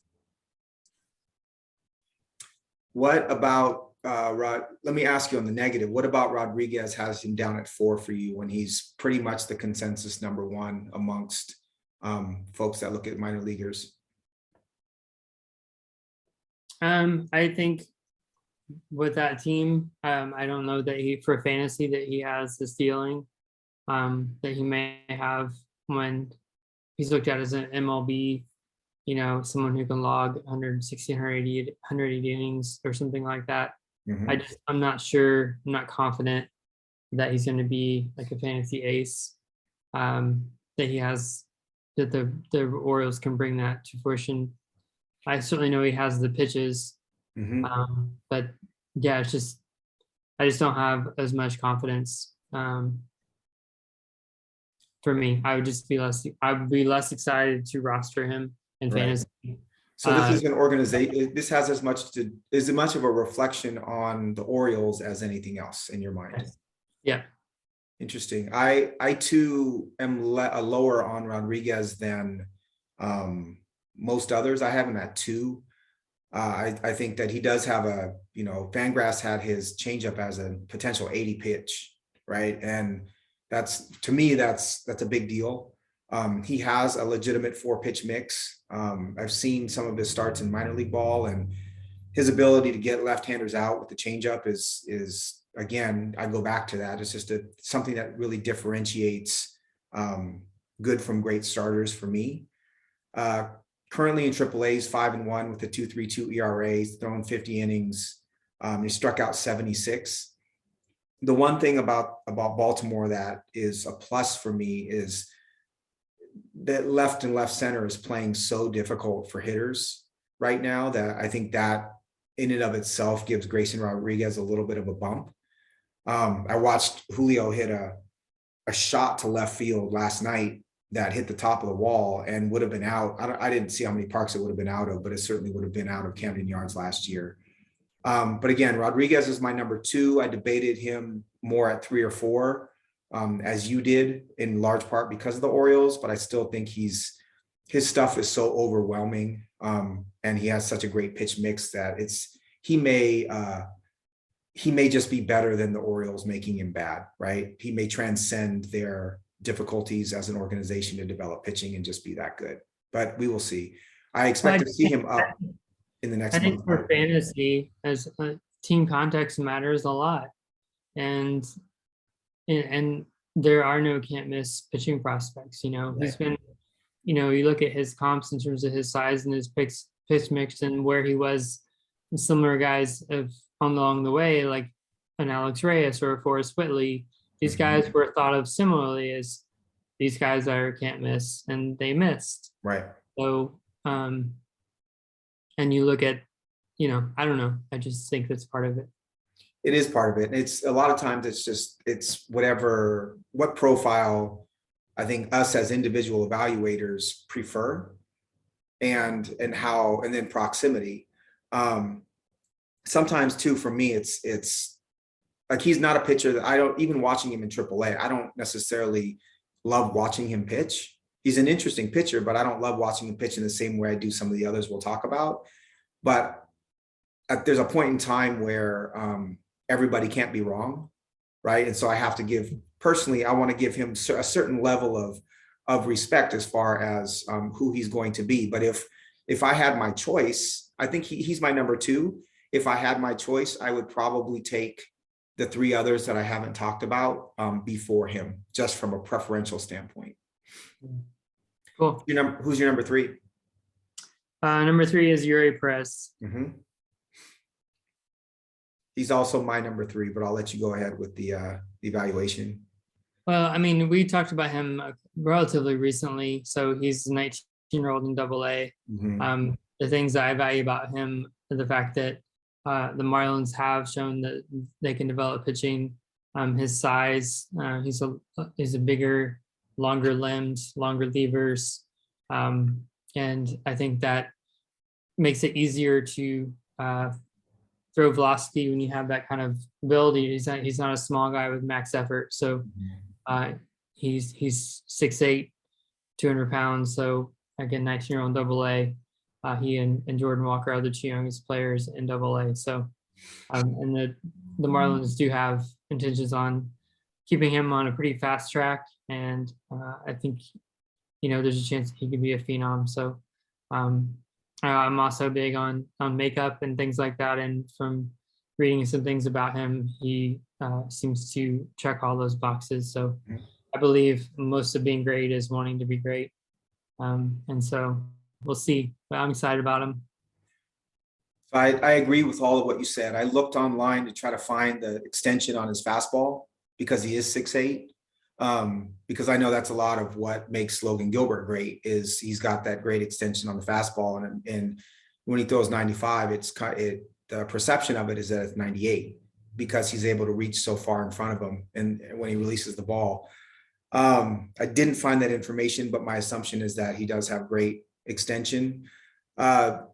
In digging into Yuri Perez, what I found, in addition to what you said, what I found most interesting is that he's not walking many batters as a 19-year-old who's huge. So he has 9 walks in 34 innings for a 6.5% walk rate currently in AA. And if you think about the larger pitchers that threw with velocity, Randy Johnson, those sorts of folks, what they struggled with, the last skill that came along for them was control and command. And Perez reminds me of the new generation of NBA players who are, you have 6'10" wings who can handle like a point guard. And so you have all of the players on the court now are pretty big because they're all able to handle and shoot from the outside because they're much more coordinated than 6'10" players were 25 years ago. And I think Perez has that same coordination as a 6'8" pitcher. And so that allows him to repeat his delivery and have body control, and in the same way that a 6'2" pitcher might. And so that's what's most encouraging for me. Of course, he's got the big fastball and the really great curveball and the plus change, but it's the ability to actually repeat that delivery and understand where he's throwing the pitch. Yeah. That's different than most, if not all, pitching prospects of his size and age. So very unique prospect to me. The Marlins are sneakily, one of the best organizations at developing pitching, always have been. And I'm super excited to see what comes of him. I wish that I would have dealt for him as you did, as early on as you did. Yeah, I'm looking at his write-up on RotoWire, which is I do have quite a few subscriptions, but I can't subscribe to everything, and so I don't belong to Baseball America or the other like super deep prospect sites. But RotoWire is where I get a lot of my do a lot of my prospect study. And in the write-up of him, they do note his excellent extension on his fastball. Mhm. They also note that, and this is a big appeal to me, is he throws his fastball for strikes over 70% of the time. Mhm. And as you point out, that command, that's to me the ability to locate it's one thing to have velocity and explosion with the fastball, but if you can command the fastball, to me, that's just an excellent foundation. Right. And you add his athleticism and makeup, it just to me is the makings a lower risk of a high risk. Right. Right. I love having those things: a fastball, command, elite extension, great athlete, great makeup. I feel like if you're going to take a risk, those are some great things to have in place. Absolutely. On another podcast, let's table this, but on another podcast, I'd like to discuss makeup and how it's valued. I don't know that. I think we will have be on pretty strong extremes on one end and the other. I tend to not think about it much or care about it all that much when looking at player evaluation. But that'll be a fun, I think, debate to have down the road. My number four. So you gave 3, which was Yuri Perez. We're on 3. Right, but I didn't. So I gave my 5, but I didn't give my 4 yet. Oh, I thought you did. Okay. My 4 is Kyle Harrison. Okay. Who we had talked about a little bit previously. Not because I rostered him because he was my number 4. Got it. 20 years old, 3rd round pick of the Giants in 2020. He dropped out of the 1st round because of perceived signability issues. 6'2", 200 pounds, not the biggest pitcher. When he was drafted, he was kind of a low 90s fastball, could touch mid 90s. Right when he began in Instructs, he was hitting 97, and now is consistently in the mid 90s, topping out at 98. Interesting thing about him is he throws from a little lower arm slot, and so he gets a ton of horizontal movement on his pitches. His slider currently is in the mid 80s. But what I really like about him too is that his slider gets enough, even though it's a little bit more horizontal, gets enough depth that it's a currently really effective pitch against right-handers as well. So that's my worry typically with left-handers, that our fastball slider is that if you don't get enough depth on the slider, it's a really easy pitch for a right-hander to identify and hit. Speaking of Randy Johnson, one of the things that was special about him was that his slider broke so late that it went from looking like a fastball to landing on the right-handed hitter's back toe. And then he's got a developing changeup as well that has really, really good movement. So while I'm nervous, when I typically get a little nervous about a left-hander with a lower arm slot, because right-handers typically can identify the pitch a little bit quicker because of the slot. As of right now, it looks like that's almost a plus because it's a little bit funky. So started the season in high A. He's now in double A. He's thrown 34 2/3 innings. He's 0-1 with a 1.82 ERA and a 1.04 WHIP. But the big number is in 34 2/3 innings, he's walked 11 and struck out 68 batters. So a lot of deception, difficult to see, fun pitcher. And again, to your point, he's a Giant. And I really believe in the Giants' ability to get the most out of their pitching talent. And they need young starting pitching to come up through the ranks, because they've been getting by with the Cobbs and DeSclafanis and even Rodons of the world, and need to start developing a little bit more young pitching. So I'm super high on Kyle Harrison. I don't think he's at Yuri Perez's level, but I think he's probably a half notch below. I can see the two of them being consensus top 5 starting pitchers going into 2023. Who's your number, or do you have any comments on Harrison, or do you want to move to your number 2? Why don't you give your 3? I don't have any comments on Harrison. Okay, well, 3 was Perez for me. Okay. 2 was Rodriguez.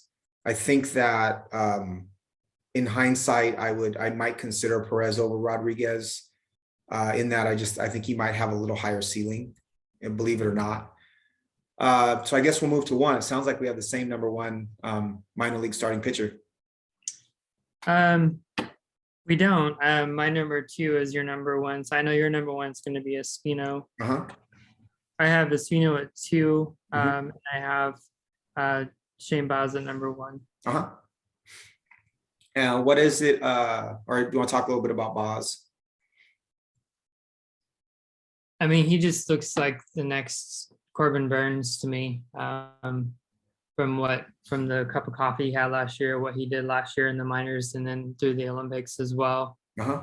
I mean, obviously you can nick him for his health. He's has been banged up this year so far. Mm-hmm. And if he had pitched more in the majors, I wouldn't have put him on this list. But I don't think that he threw less than 20 innings last year, something like that. But he just looks electric.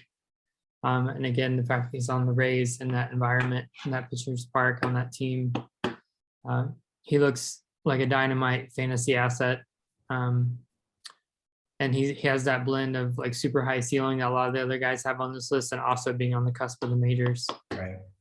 Let me ask you this, is there a ceiling to Rays pitchers because of, in terms of innings and strikeouts, because of how they use them?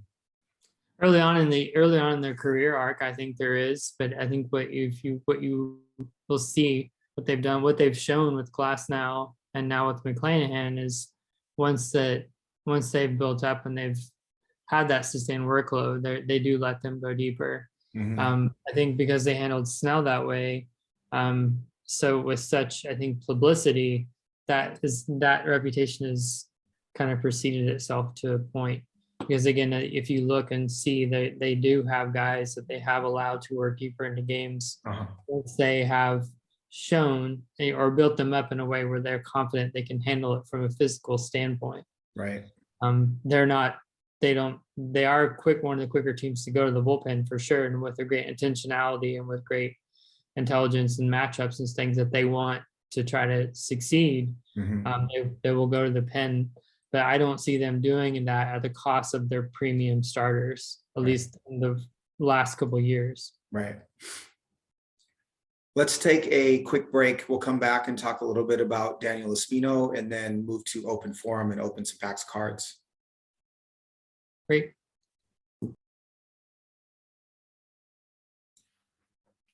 Is that all you got on Shane Baz? You want to expand on that a little bit more? Yeah, I mean, for me, when I look at him and Espino, the reason I gave Baz the edge, in addition to proximity, it's the Baz, to me, when I look at his track record, it just has elite command. When I looked at Espino, who I also really like, and he was the subject of a video breakdown that we did in the off season. He has electric stuff. He had 150 strikeouts in 90 innings last year. But he also had an almost 9% walk rate, which isn't bad for someone with that kind of stuff. And for as young as he is, as you said, command is something that tends to come with maturity. But I just love Baz's elite command. To get that much swing and miss with elite command, I think is pretty unique, and is one of the reasons I valued Baz by a nose over Espino in the Guardian system. I love Espino as well. I mean, he also has unlike Yuri has that height. Espino looks like a NFL running back. I mean, he's really broad-shouldered, really strong lower half. I really love the way he drives and uses his lower half. And that's one of the things I enjoyed about studying him in the offseason, was just watching him pitch. He just is very dynamic on the mound, and seems like his delivery seems very repeatable. Very much one that his body can sustain. He does not look like he's swung with supreme effort out there. So, and then being in the Guardian system obviously is a huge asset for him. But I'll let you speak to him, since he's your number 1. He is my number 1, and I left Baz out in part because we have that conversation about how we classify prospects. He obviously would, I would rank him certainly above Harrison and Job. The question that I asked about how Tampa uses their pitchers, I do believe that they limit, or they're super conscious of the wear and tear on their pitchers' arms.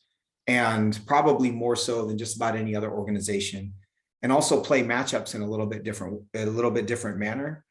And so in my mind, I don't, this is just off the top of my head, but I don't remember a lot of 7-inning starts from Tampa Bay pitchers over the years, at least with the current regime.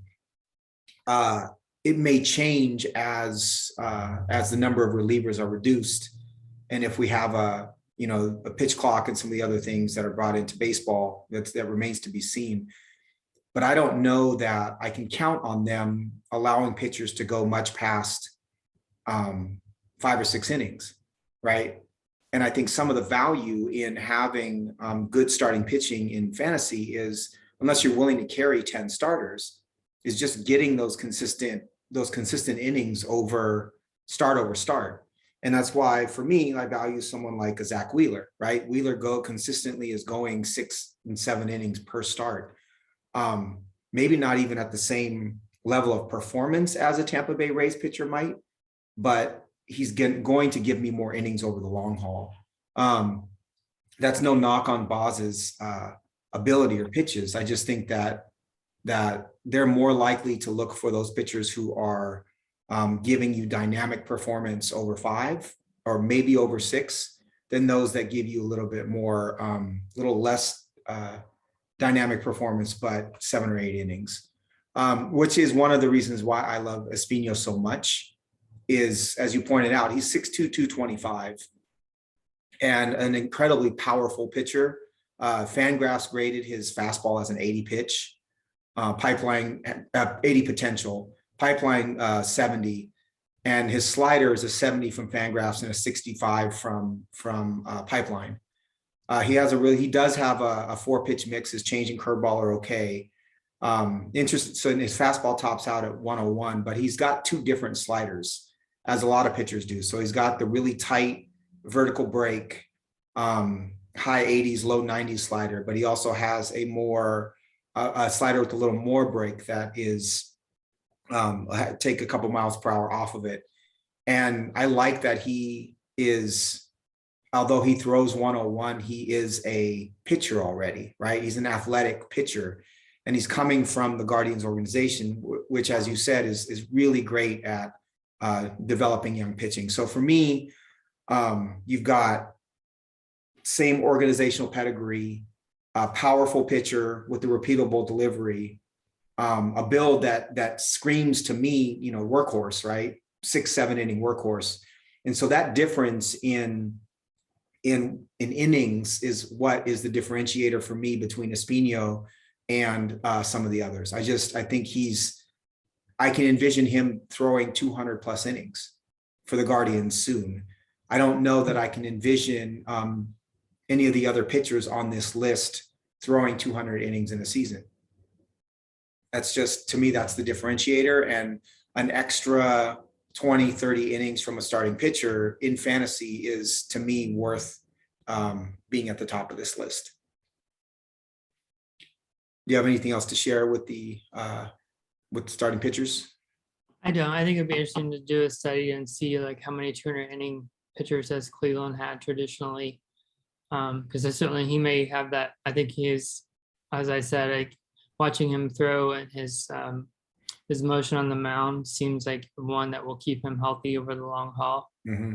But looking just his progression, he's thrown 13 innings, 10 innings, 49 innings, 42 innings. He's at 18 this year, and he is on the injured list with a knee. So yes, I think down the road he might be a 200 inning pitcher, but I think even if he was in the majors this time next year, the Guardians would want to build him up, I would think, to that sort of work. But he just for sure has that ceiling in him, right, based on the motion and his repertoire. And yeah, we should see, does Cleveland traditionally have that? Right. I also think that they're a little bit more malleable in their approach from pitcher to pitcher. Yeah. And that's something that I tend to value quite a bit, is understanding what each pitcher can give and not trying to, we talked about it with the Pirates and their old approach of trying to get every pitcher to be 2-seam fastball and slider. And I think the Indians, you have a handful of like all sorts of different starters in their organization. Gavin Williams is one type, and Shane Bieber is, a soft tosser, right? You've got Tristan McKenzie, who is a vertical pitcher who doesn't throw that hard, but changes eye level. Like, you've got all these different types of arms within the organization. To me, that means they're flexible in what they're willing to do.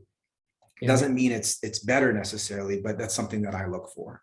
But yeah, I think all of these pitchers on this list are pitchers that I would love to roster if I had the space and the ability to acquire.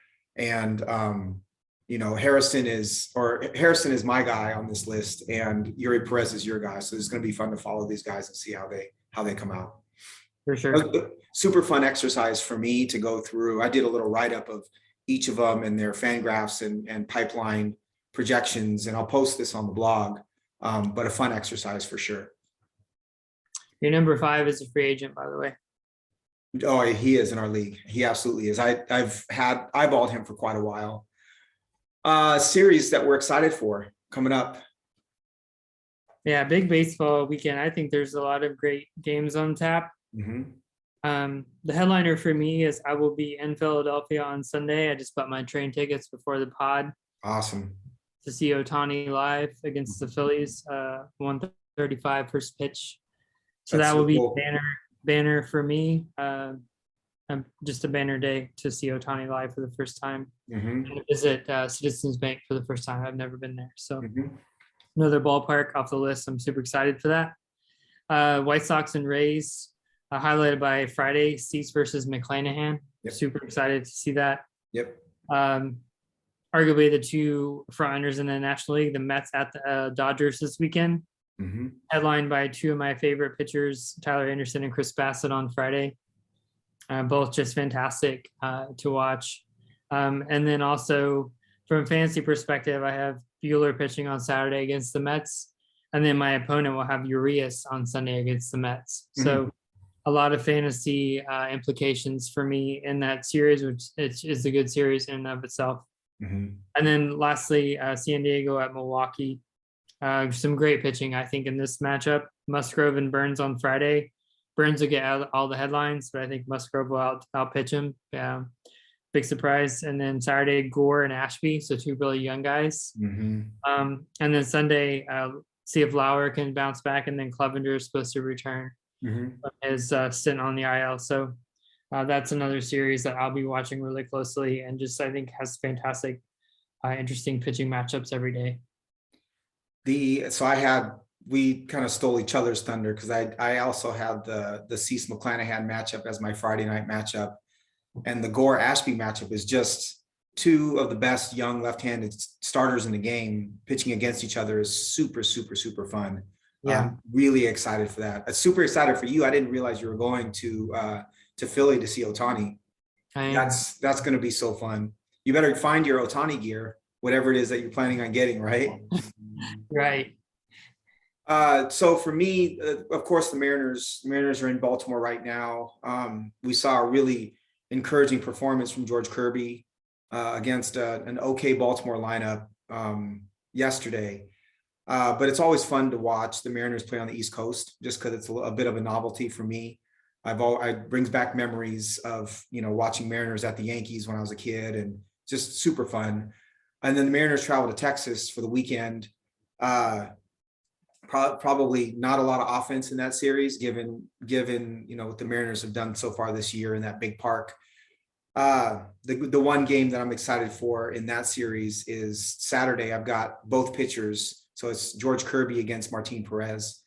And while my heart says don't start Perez against the Mariners, I think it would be foolhardy not to, given the Mariners offense and how Perez has performed thus far this season. A couple of matchups that I love. Rodon and the Giants against the Phillies and Aaron Nola on Wednesday is, I think, an outstanding matchup. That's today. You pointed out the Cease versus McClanahan. I'm just pumped for another weekend of baseball. I think we're starting to, we're spoiled, right? Like every day there's a great matchup, and every day there's something to get excited about. And whether it's a great major league matchup like Cease versus McClanahan, or us having our pictures going and being excited about that. It's just, this feels like Christmas to me all the time. So super excited for this weekend. Yeah. If we're throwing midweek matchups, I'm really eager to see Ohtani in New York. Last time he pitched in Yankee Stadium, he arguably had his worst performance as a starter. I think he had 7 walks in the first inning and 2/3 or something like that. I distinctly remember I was we were at the grocery store in Washington, and Laura ran inside, and I'm like, I'm going to stay in the car and just watch this. And I just feeling like sick to my stomach and awful during that performance. And him being unable to get out of the second inning. So, and him not having his best stuff last time out, he had a little bit of a back issue, his velocity being down. I'm just really interested to see him on that stage again and to see how he performs. I'll be along for the ride no matter what, but yeah, I'm really eager to see him. I hope I know he can, and I hope he shuts down that lineup. He's such a, and I don't know if there's a history of this, but he strikes me as someone who has the, superstar ability to step up on the big stage. I'd love to see him in playoff baseball because I think he's capable of really unique things. I would agree with that. So do you have any other series to share, or are we ready to move on? No, that's what I have from a schedule standpoint. It's loaded. I can't wait. Me too. So open forum. You kind of answered this question for me, but who is the pitcher and hitter that you currently get most excited to watch? So the player, whether it's on your team or just in baseball, that you say to yourself, I've got to sit down and watch this player, or, I have to come home from work and sit down and watch this player perform. What did they do today? Keep them up on your, MLB at bat app, like watching every at bat, every pitch. Who are those guys for you? The hitter and pitcher that are that way for you? The pitcher is Ohtani. I will say as well, the player I miss is Glass now. I miss his starts. I used to look forward to those so much. And I hope he's getting healthy. But he was that way for me, pitching wise. Hitting wise, that's a tough one for me. The easy out would be to say Ohtani again. But honestly, if I'm answering your question truthfully, I don't pull up my phone every time he's up to bat. And I don't know that I have anyone that I currently do that with. I love watching Votto try to, hit. And honestly, this may be colored a lot by the fact that my team has not been hitting great. I will say the player I probably tuned in the most for to watch live has been Brian Hayes so far. His 3-run homer he hit last week, I tuned in specifically because I knew he was coming up. I was at work and I stepped away from my desk and went into like a conference room and shut the door and turned it on. And saw him hit that home run live. Right. Which was really vindicating because he should have had, baseball in the ballpark, should have about 5 or 6 home runs already. Right. And most of his home runs go to that right center, or would be home runs in that same spot. And so to see one finally clear the wall against the major league save leader was just thrilled for him. And yeah, his ability to go the other way and hit balls was such power, which was such velocity. I really love watching his at bats. He's a top 5. I was thinking about this before the pod. He is top 5 exciting baseball player for me in baseball right now. I think between his ability to go opposite field, his speed, and he's, the case can be made that he's the best defensive third baseman in the game right now. You put all those things together, he's just an electrifying player. Super, super fun to watch. I applaud you for your acquisition of Brian Hayes, because it was something that I knocked, and a number of other people I think knocked, because you gave up Brandon Woodruff to get him. It wasn't the player that Hayes was, as much as I think you gave up a very significant amount of from your team in order to acquire him. But you believed in him, and it's got to feel really good to see that trade blossom in the way that it has. So Yeah, props. he's just brimming with potential, and that ultimately this should be fun. And to me, Yes, having guys on your team that you're invested in, yes. I know I'm more low key in talking about my players, and that's just my nature. Mhm. Um, but yeah, just having guys that you really like and that you really want to root for just takes it to a different level. I don't look at these guys as stocks. Right, I just don't. Certainly, there are players that play roles on your team. You don't love everybody, right. but to have some players that you do feel that way about, to me, is inseparable from this game. I agree. I try to not have any players on my team that I don't enjoy watching. And sometimes I think that leads me to not making the best decision about a player or about who to acquire or who to pick up, because I'll pick the one up that I want to watch. I'll pick the one up that's exciting to me as opposed to, the one that might have the slightly better numbers. So for me, hitters, Julio obviously is number one for me now. I think he might be the most exciting baseball player to me already. He's playing a great center field. He's starting to hit for power. The one thing that's interesting, he's not drawing walks in the same way that I thought he would in the beginning, but it's not because of a lack of discerning eye, right? His eye is still, he's still really able to recognize pitches. I just think he's hitting a lot of pitches now. And he was striking out on a lot of egregious calls earlier, but he's must watch for me. I have to watch his at bats. Keep my phone out, and I watch his at bats on game day at work. Byron Buxton is still that way for me. It's a little bit difficult to follow because his playing time has become a little bit inconsistent.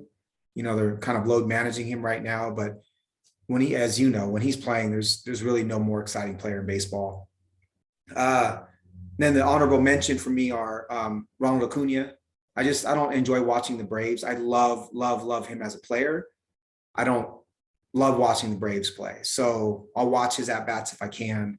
And then the new one for me is MJ Melendez. Like, he's just, you don't know if he's going to be playing DH, catcher, right field, but he's got a really fun swing. He's got a ton of power to left center, and he's got a lot of swag, right? And I think Melendez is quickly becoming a favorite of mine and must watch. It doesn't hurt that they have Bobby Witt Jr. as well, so Royals are quickly becoming a fun team. I did try to acquire Vinny Pasquantino this week and got rejected, by the way. So I think he's on the way. Pitching wise, I as much as I love pitching, I don't know that there's one pitcher that I just say like that's my guy. If I had to choose, it's probably the two Mariners young pitchers, George Kirby and Logan Gilbert. Part of it, I think, is because they're Mariners. But also part of it, as we've talked about, is they both have really good command. And that's part of what has made them, I think, really good already. And so those are two pitchers that I sit down, I make an effort to sit down and watch their starts and evaluate their starts. And even if I'm tired, I'll still at least watch the innings that they've pitched. But I think we're in a really, I wouldn't quite call it a golden age, but I think we're in a time where there's a tremendous amount of talent in baseball and so many fun players to kind of gravitate towards. Like, neither of us said Jazz Chisholm, but Jazz Chisholm is just, there's such a personal expression in the way that he plays that makes him so much fun to watch. Actually, I'll ask you this. Has it changed your viewing experience as a fan, now that players are able to celebrate a little bit differently and be a little bit more demonstrative in terms of their expression on the field?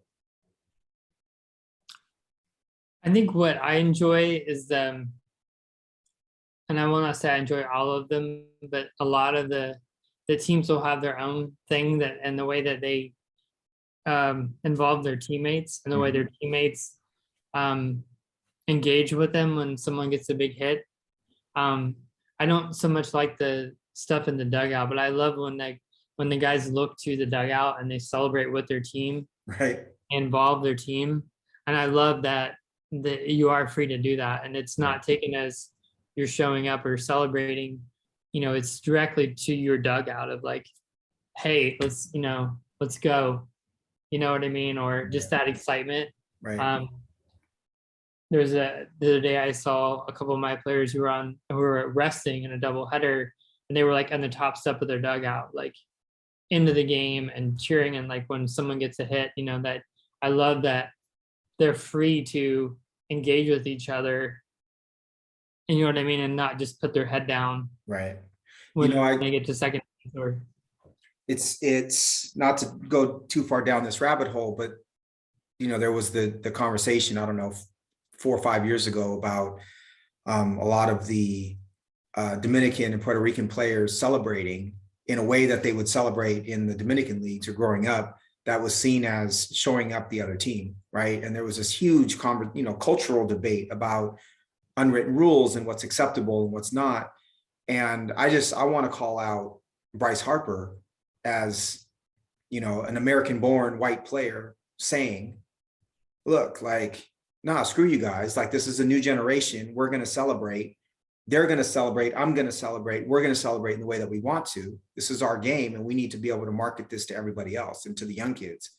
And for him to come out and say it in the way that he did, I give him a lot of credit. And I think it's part of why we see players like Chisholm, like, think about like Julio.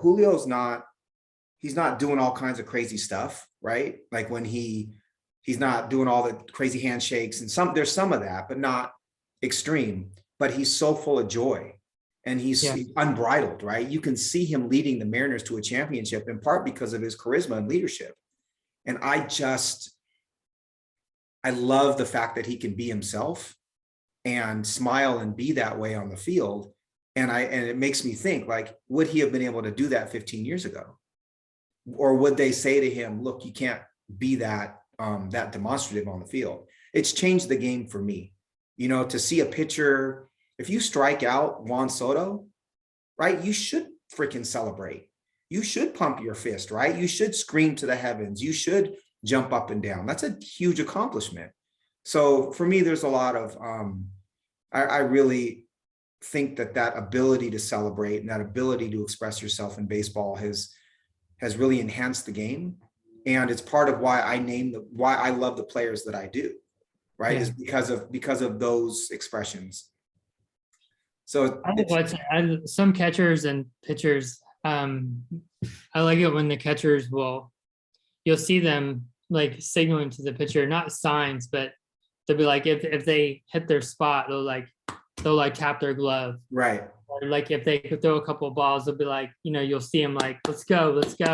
Or they throw a pitch, they'll like point, you can see they're like trying to work with them. And a lot of times when they'll come off, you'll see the pitcher and catcher come together. And like, I don't know, I love that human element. And I think that's why I love the celebrating with the dugout is just more that spirit of being together, I think, connected. Right. I think you buried the lead with Jazz Chisholm. You talked about all the stuff he's doing, and the main thing he's doing is he's lifting the ball more. Like, that's our thing. Right. We talk about launch angle. Right. The number one thing he's doing is he's lifting the ball more. True. And we didn't say that. It's true. I think he's also being more selective, but yes, agreed. That's pretty funny that we didn't bring that up. We both kind of like punted on him in the preseason because we just didn't know what to do. His floor is 15-20, but his ceiling is 40-30, and we have no idea. He's proven us wrong. He could be back in the minors. He could, we just didn't know. Right. Because there was just so much volatility in his profile. Right. Yeah, he's 13.4 degree launch angle this year. It was 9 degrees last year. And he's reduced his K rate by 4%. It's actually 24.3%, which is semi-acceptable, for a player of his power and speed. Yeah, I don't know. He's a fun one to watch for sure. Do you have an open forum question for me? I do, but I can't follow this. I'll save it for another time. It's quite tactical and quite boring. I don't think it fits in. My bad, bro. It's all good. No, it's a great conversation. This is a great way to finish. I got to get some rest, so I don't have a breakdown by our Saturday pod. Yep, no cards. I forgot to grab a pack. All right, hold on. I'll open these real quick and then we'll call it a day. Okay. All right. So can we get it there? Maybe, maybe not. It's Yvonne Fire. Castillo. I've got the, oh, let me turn the blur off. Hold on. There you Sorry. Shout out Zoom for the blur.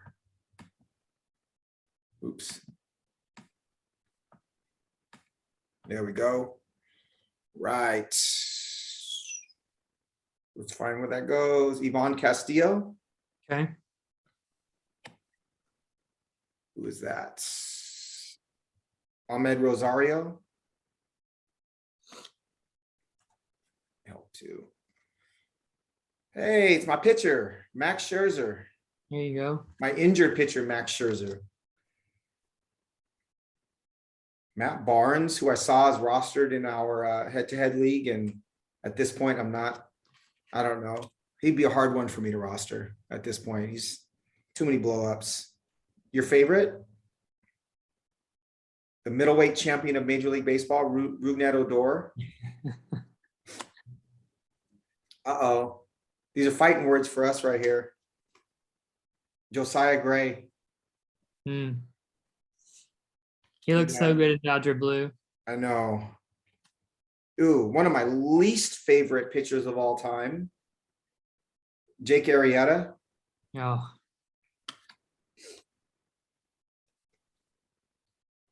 One of the most boring players, I think, for me, Adam Frazier.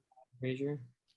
He's Very just- unique stance. I knew that right away. His stance. Yep, he's a bit of a throwback. Liam Hendricks. Do you know if he did driveline or anything to discover like his velocity? Because he was I such don't a believe that he- journeyman. I He was- don't believe that he did. He was such a journeyman for so long. A little off-season conversation. Andrew Heaney, Okay. one of those guys that goes to the Dodgers and you immediately think he's going to be great. He'll be back here. Kind of Yeah. what do they see that we don't? Right. That was my first question with him. Miguel Sano, the Enigma. I always wanted him to be great. I thought he would be. Matt Vierling, pretty milquetoast, fourth outfielder.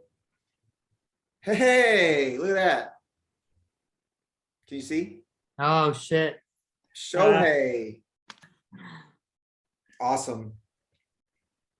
Ooh, Michael Pineda, who looks about 60 pounds lighter in this picture than he actually is. He's got to be 340 or something like that. He's a big human being, which is funny because he's only throwing 90 miles an hour, but he's enormous. I got a pick the game home run challenge Buster Posey, which is super mean. So I figured out what these cards were because I had a Yelich one. And what you do is you scratch off the back, go online, and then pick the game where you believe that hitter is going to hit a home run. And if you pick the right game, then you get, whatever cards or something like that. Leave it to me to get the darn retired guy as my home run challenge card. So messed up. And then this is debatable, stars of MLB and Alex Bregman. Is he a star? Not to me. Not to our NFBC team? You lobbied hard. You lobbied hard for that one, man. I did. He's actually played pretty well this year. And jury's still out. We have a good start in the games today. Jerks and Profar, one of our favorite players, doubled, and then Manny Machado immediately drove him in on a line drive. So Nice. hopefully Manny is feeling better and get back to leading our team. And it's a double and a run for your Fantrax team. I love it. I love Jerk. it. All right, brother. Get some rest. All right, we'll We'll do. talk Saturday. Indeed. All right.